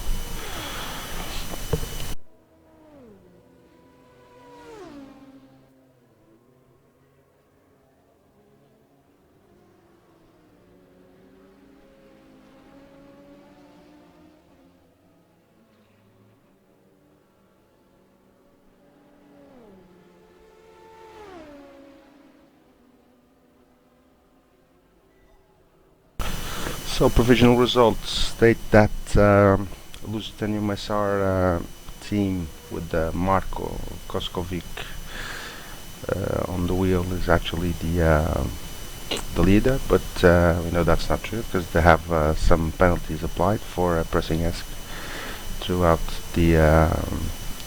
these few hours. So possibly, and I have to check this first, but possibly Team RPGPL will be the leaders, but still have to confirm that with Google.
So I just got a tip.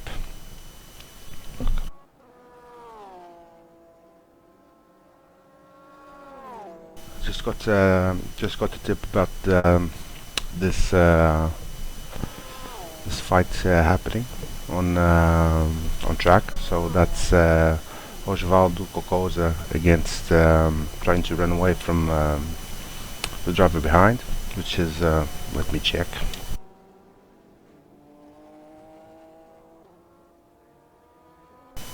Virgin de Cosne. Don't know if that's the right way to say it, but those two drivers are actually fighting for position on track. Let's stay with them for a while.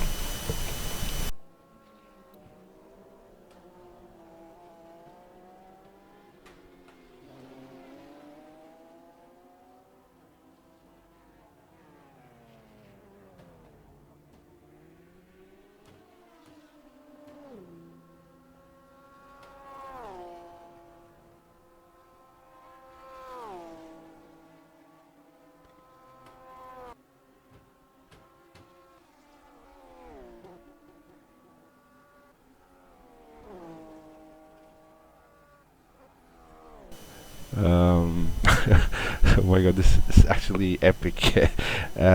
Just made this really bad rookie mistake because Ugo just corrected me. Actually, Osvaldo is trying to evade Virgin, which is not a man driver, but a female driver. I just just thought that we're going to follow these two guys, but actually it's a man and a woman. So let's follow these drivers. That's probably more correct. And see the outcome of this battle so far.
So Osvaldo seems to be pulling away.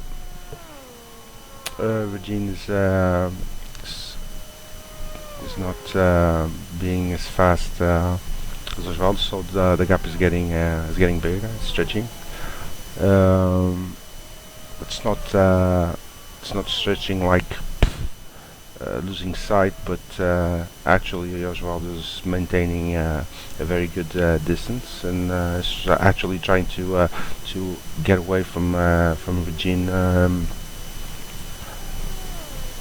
as fast as he can. Yeah.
So here on board our only female driver.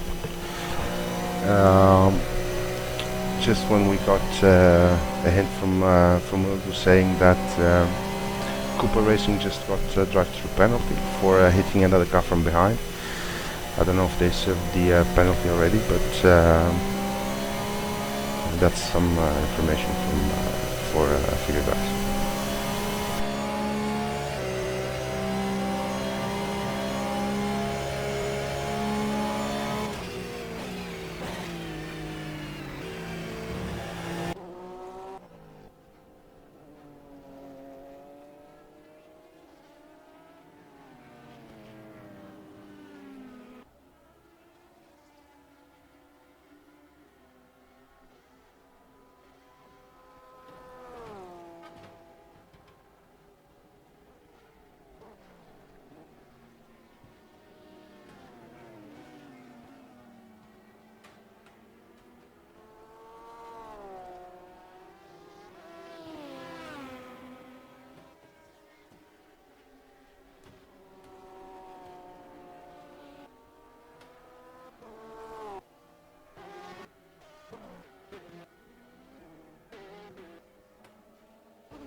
So here you go. We just saw the driver Javier Ugald from Cooper Racing doing his drive-through penalty.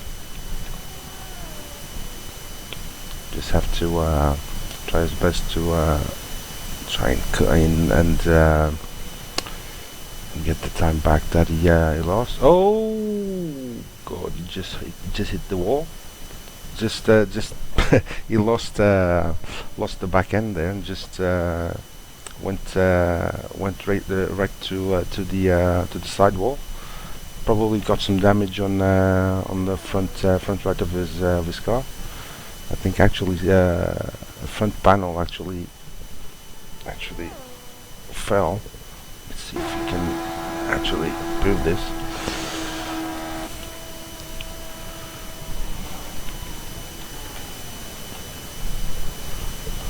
Yeah, no front end. I just skipped the spot track. Yeah, probably having some issues with the grip, since he doesn't have all the front part of his car.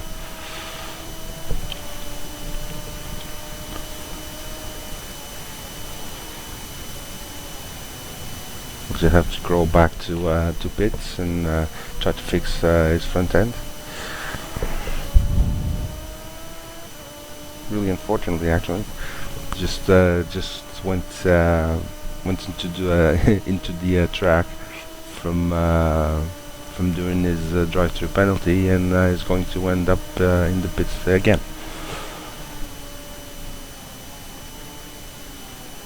Really misfortune.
So we're now and he's going went off again on the braking part, on yeah, on braking. we're just following Javier Ugalde. That after doing a drive-through penalty, just lost the back end and hit the wall. So it has a lot of damage to the front of his car. And he's just following his way back to pits to try and fix it. There he goes. Braking hard to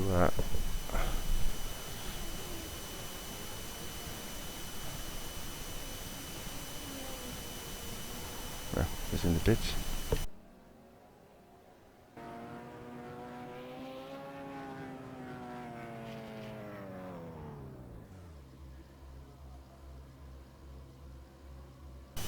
Okay, well, front end is actually being replaced. It's been replaced already. That will take some time to get everything ready so it can actually go out. So plenty of time lost again from for this driver. So let's check what else is going on track.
Okay, so we see Javier is actually out. So to make the all the time lost.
So we just saw Darrell Russell trying to get into the pits, just a bit too eager to do his pitting. So He actually almost crashed as he went into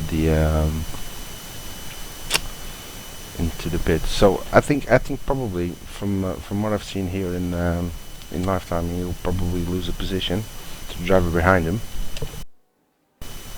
which is lifetime is gone. Just wait a second.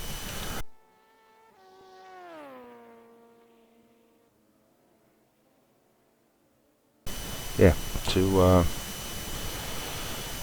I think so. To Dominic Sawicki.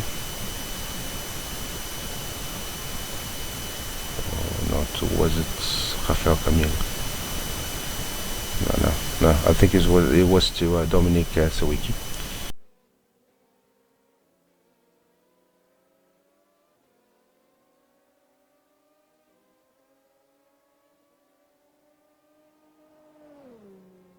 Okay, and Rush Motorsport just did driver swap there. So Daryl went off, and Ben Russell is at the wheel.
Okay, so we're on board Rafael De Matteo. De Matteo is that?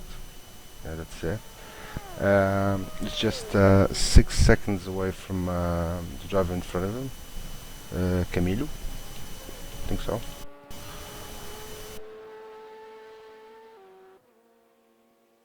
Sorry, I said Rafael De Matteo. No, it's actually Ricardo De Matteo, and he's trying to catch up with Rafael Camilo.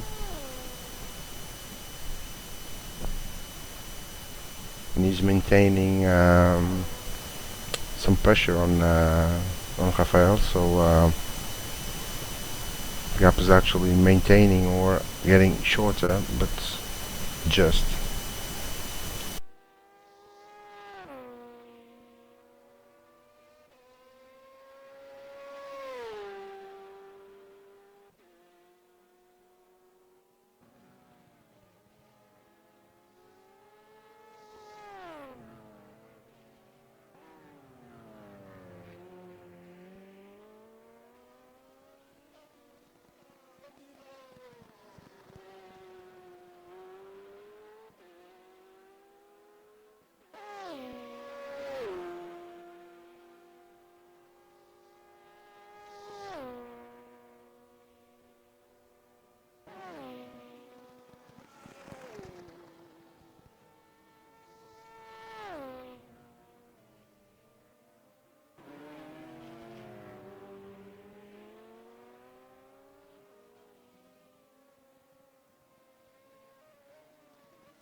So here we go. We're on board Ricardo. Just trying to catch Rafael Camilo. Just a few minutes back, it actually looked like he was actually getting closer. Now I'm not so sure. Although the live timing says yeah, he's actually getting closer. Just about closer, but still getting closer.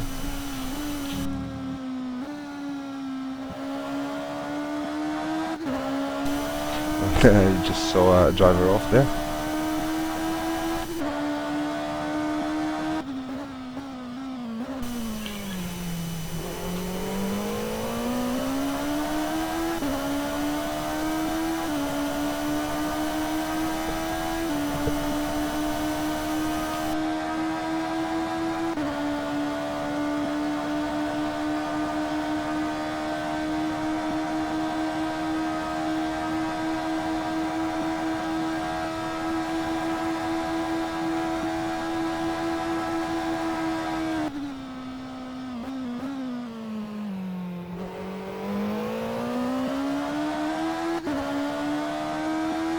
Yeah, as you can see, Rafael is actually on site now. So Ricardo's getting really closer now.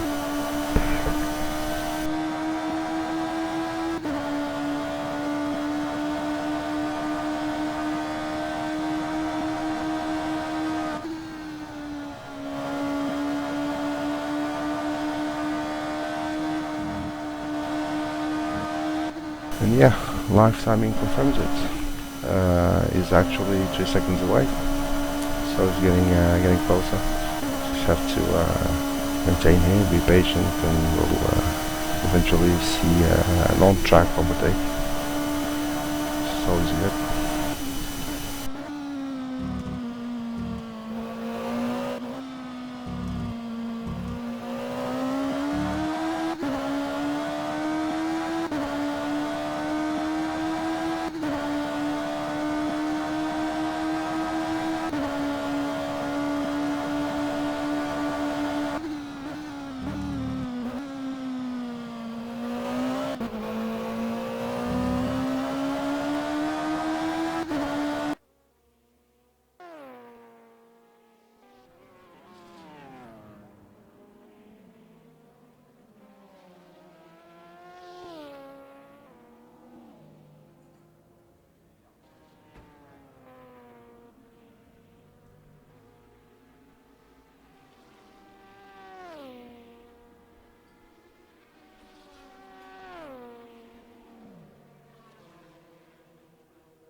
So here with Ricardo Di Matteo, we see Sarazans.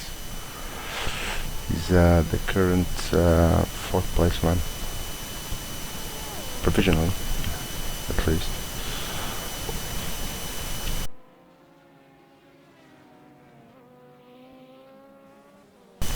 And actually, Ricardo can use this. He can actually attack now, so that when Sarazans tries to overtake Rafael, he can actually get a bit closer. Just depends on where Sarazans will overtake Rafael.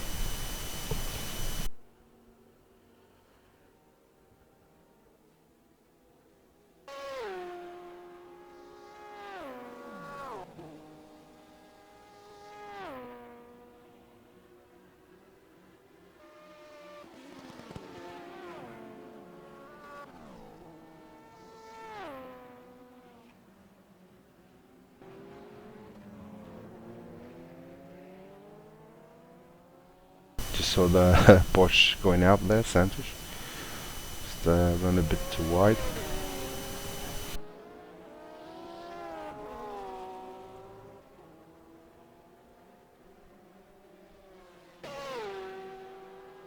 And actually, all these drivers are going to start hitting some traffic now, so it's gonna be interesting.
So here we are, trying. We're on the other end of the spectrum now.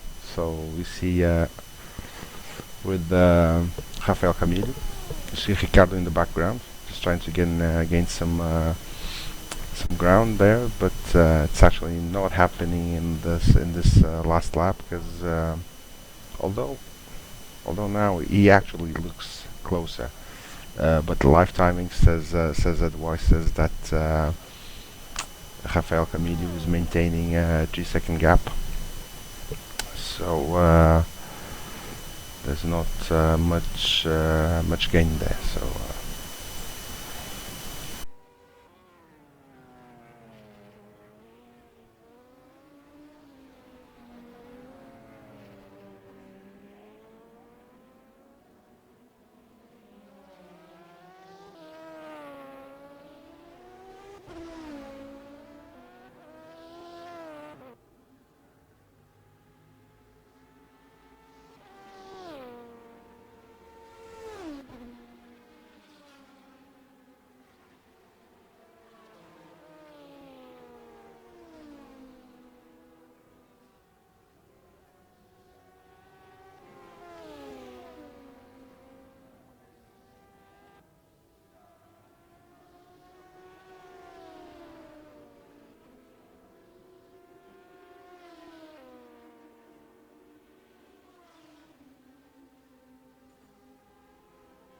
So Rafael being lapped there by a P1 car.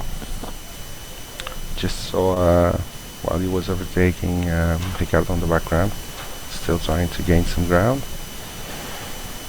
Here we go. Well, I can actually see that the gap actually looks the same, so it's not getting bigger or shorter. So these drivers are somewhat at the similar pace. So this could be interesting to follow.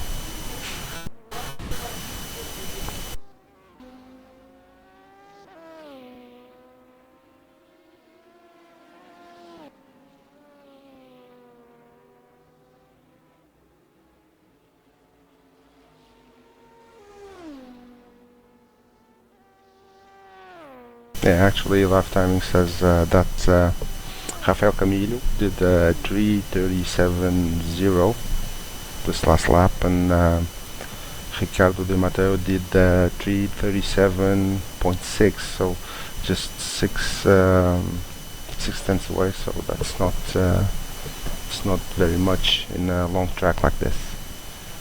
And yeah.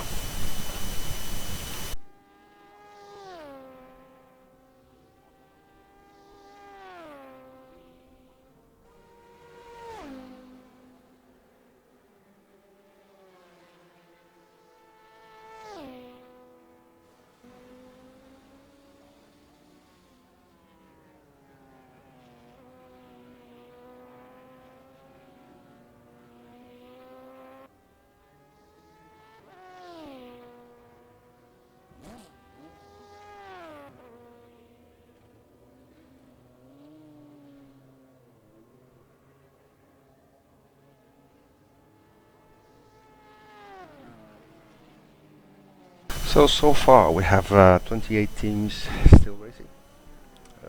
It's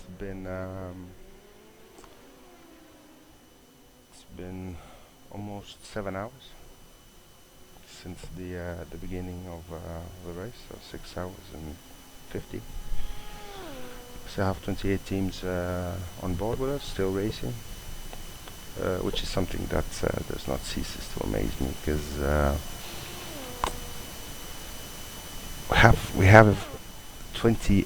We had in the beginning, I think, 30-ish cars with at least 3 drivers each, so that makes around 90 something people racing on this event, which is, my god, really amazing. The You have to mobilize almost 100 people to be at the same place at the same time, and everyone has their own agenda, their own personal life, their own whatever, and they actually manage to get themselves,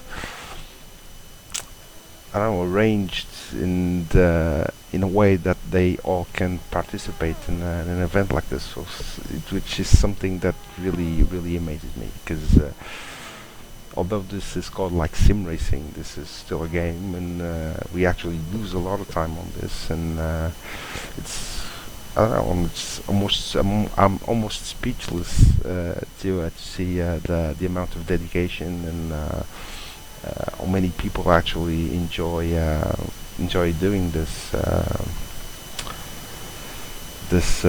activity that we do. So we just saw there Rafael and Ricardo, so the gap actually looked exactly the same. So what I thought would be on track fight is actually another time fight. So, oh, Rafael getting really close there to the wall.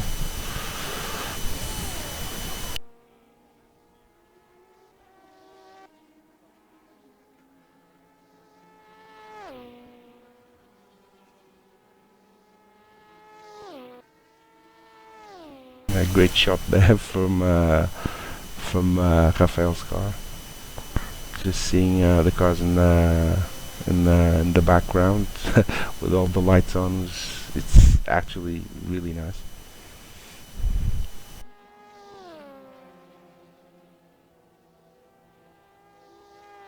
So Rafael will be getting some traffic now. Be hitting some traffic, so probably be a bit slower there. A chance for Ricardo to approach.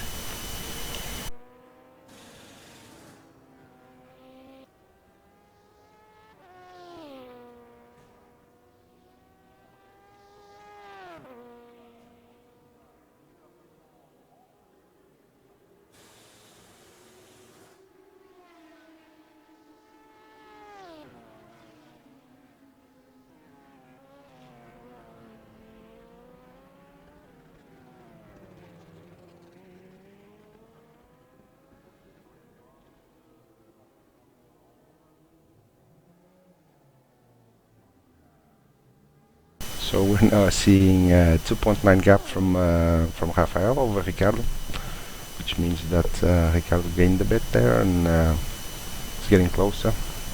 It's not exactly visible here at the some of the fastest parts of the track, because the cars actually tend to the gap tends to stretch visually, so it's a bit hard to see it, but it's actually getting the cars are getting a bit closer.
So here we go. This is what we were talking about earlier. So Rafael is actually hitting traffic already.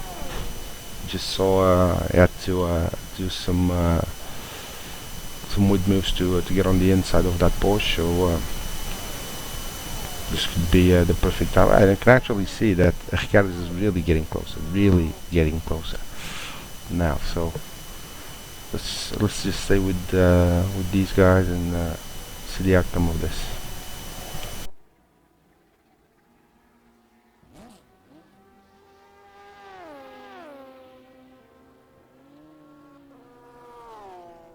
I actually think that Ricardo is already yeah.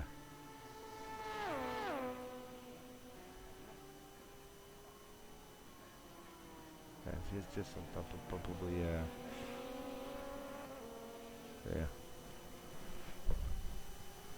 It's getting closer and closer, so we'll probably see some action in just a couple of corners.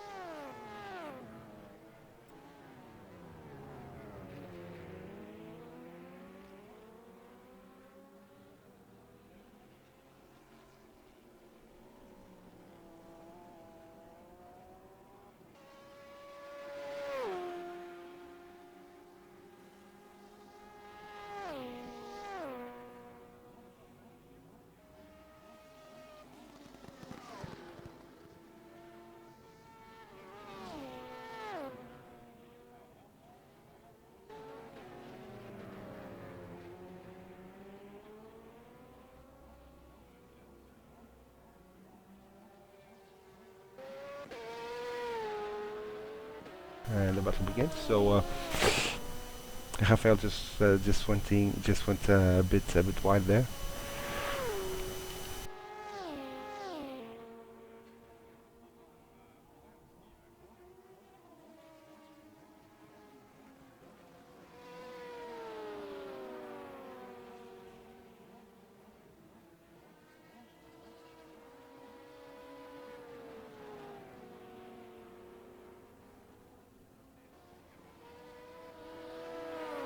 And they're fighting through traffic as well. This is actually where mistakes happen, and because oh yeah, and Rafael's going to the pits. Rafael's going to the pits, so Ricardo just got the possibility to get in front and try and get some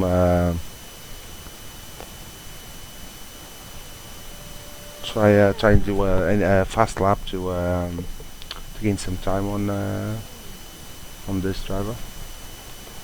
Let's see if we have a driver swap as well.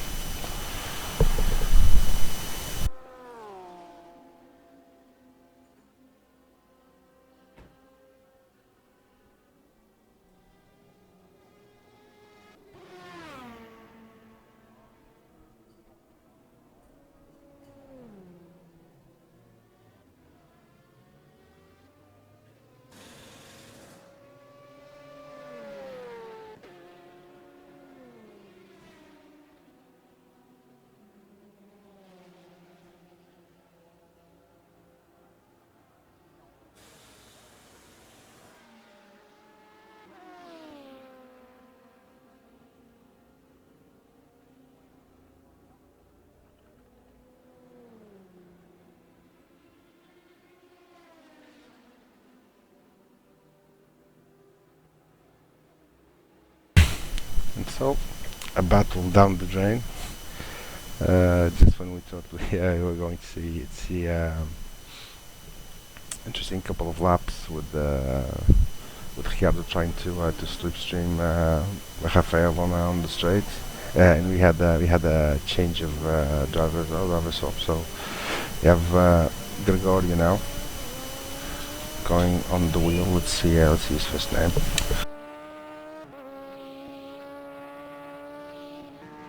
Most bet it's Francisco. No, actually it's Felipe Gregorio. Felipe Gregorio from Club AV. And Ricardo Di Matteo is actually he's actually 1.5 minutes in front now, so there's not much to see here.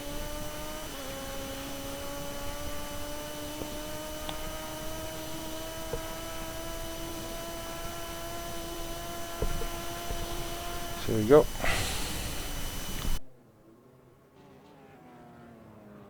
Here we see Di Matteo. No one in front, just enjoying the possibility of doing some good laps with no pressure on him. So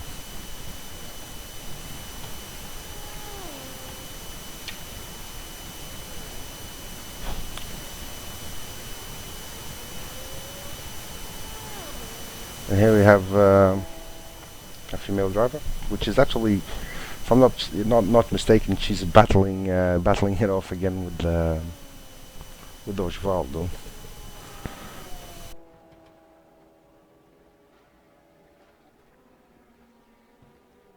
And they're actually a bit apart. So Virginia is actually 20 something seconds ahead of Osvaldo Cocoja.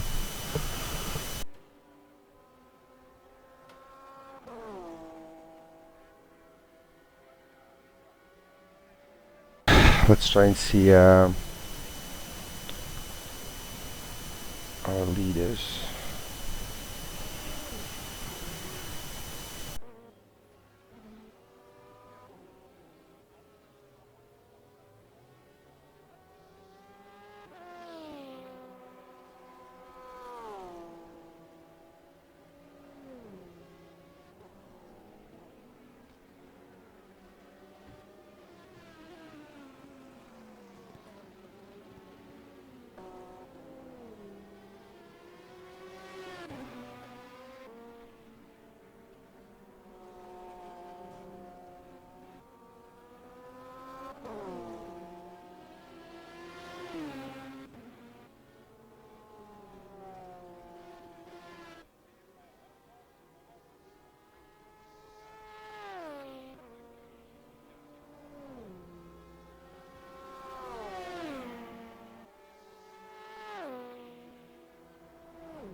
Okay, so back with the leaders.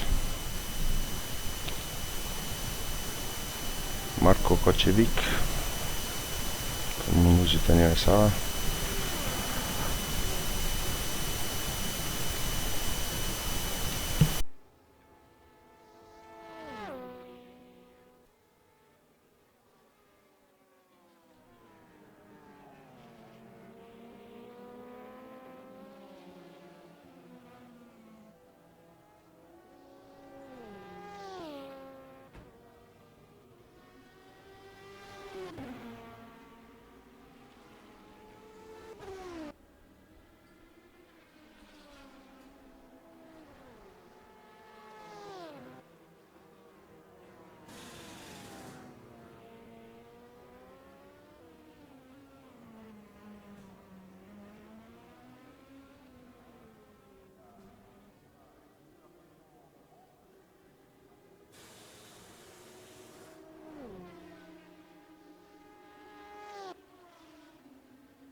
So they have 20, yeah, I think it's 20-second gap to second place team. It's actually getting bigger, 30 now. Probably something happened to the second place car. It's back to 20 again. So I think it's about around 20-second gap that Lucien MSR has from 3 Wide Motorsports with Marius Burt on board. And yeah, and they have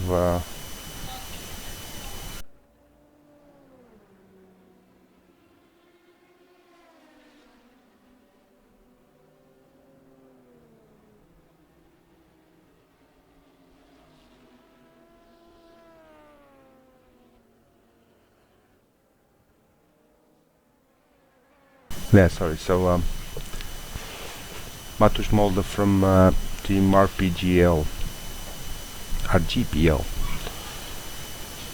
is 1 minute and 25 seconds ahead in third position so far. So F51 Racing 46 behind.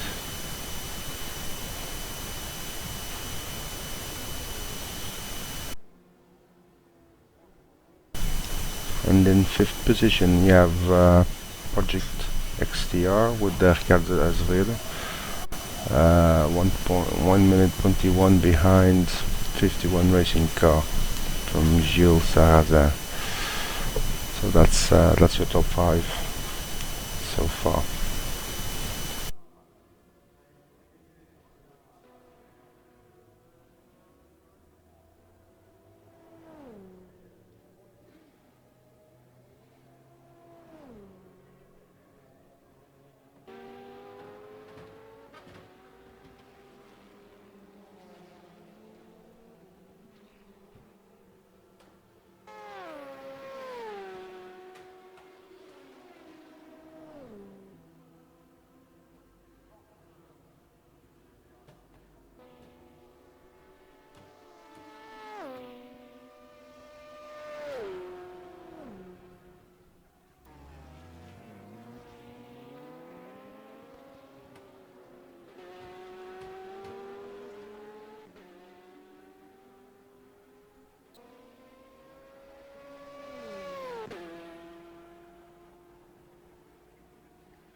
So here we go. We have Marco here going to traffic, lapping some P2 cars. It's Ricardo De Matteo. So we've seen a bit of him in the last few minutes.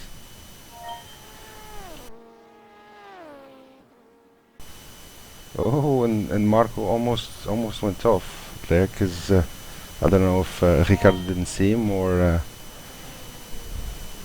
yeah, Marco almost went off there trying to overtake Ricardo de Matteo.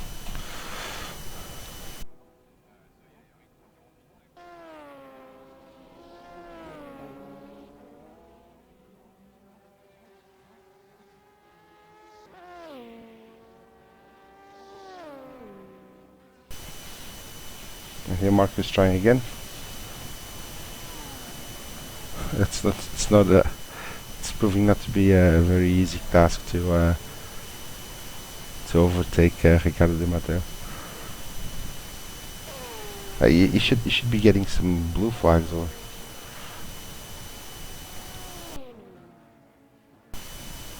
Here you go, Marco almost went off again. Yeah, but he did it. It's now in front. So some clean air there, so you can actually relax just for a bit. Try to get yeah, to get his outright. Oh, and Marco is off. He spun. Oh, Marco spun. And now he has to. Oh my God, he has to go.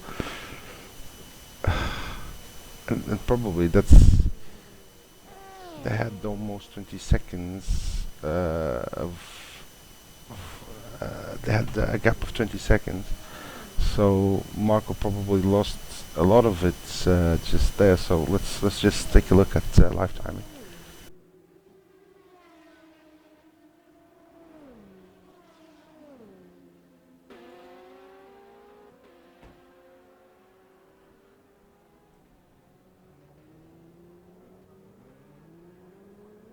And Marco spun again.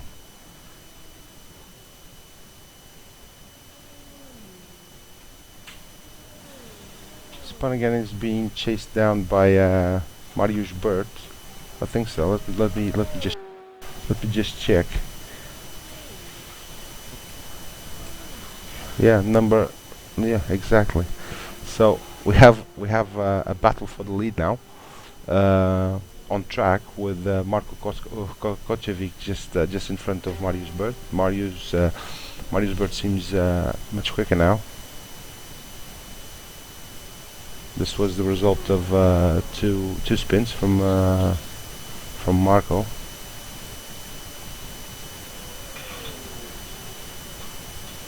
And they're going to traffic as well. So, oh, Marco is off again. Oh, and probably yeah, and Mariusz Burt just got the lead there.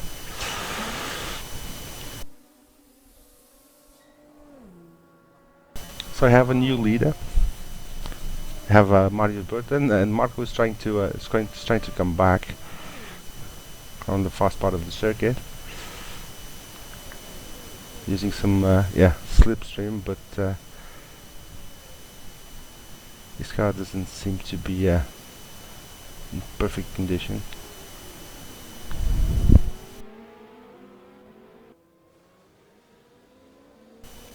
Oh, Marco's rear axle is probably damaged or something, because he's always losing the back end of the car on all exits. So he's actually losing some ground now. And so here we go. You have and Mario's off again. Oh, and just lost the front end there.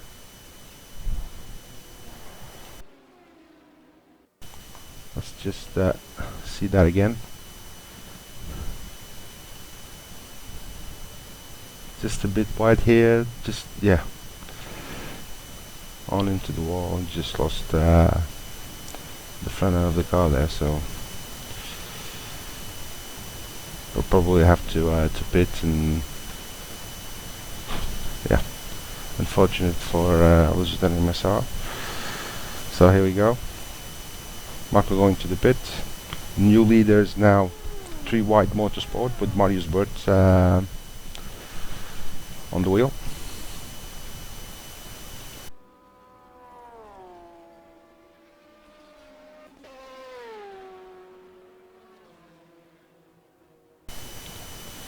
And not only did Lucid and MSR just lost the lead, they actually will be behind for at least, I don't know, Marco will probably lose a minute or something.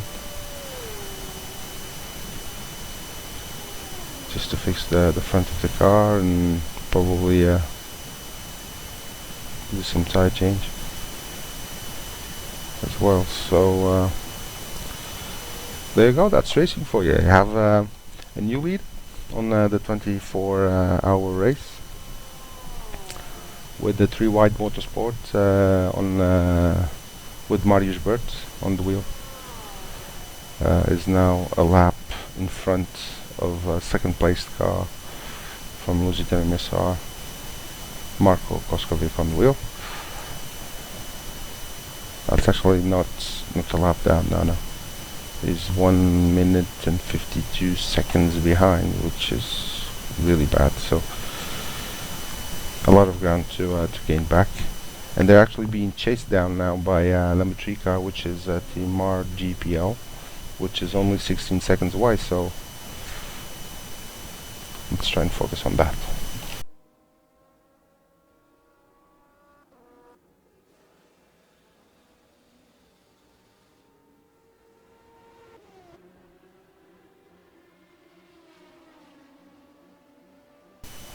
Here we go. So this is third place man, Matusz Molda from Team RGPL, which is chasing down now Lusitano MSR car with it has a 16-second gap advantage. Let me just check here. Yeah, it's actually a 13-second gap. So Matusz Molda from Team RGPL is chasing down Lusitano MSR.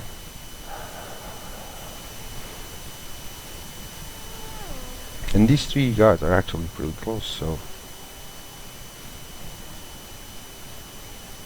you have second place, third and fourth here just inside a minute.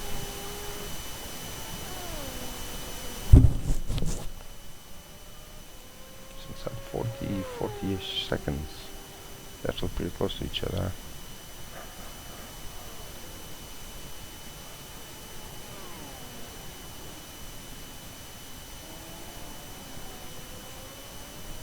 Oh, this is right there. Oh yeah. The gap is actually extending now. 14 seconds. 14 seconds gap from Matusz Molda to Marko Koskovic.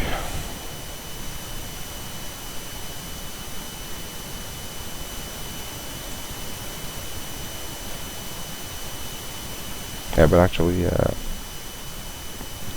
Matusz Molda is hitting some traffic, so that's explained the reason why he's being slower.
So here we are, following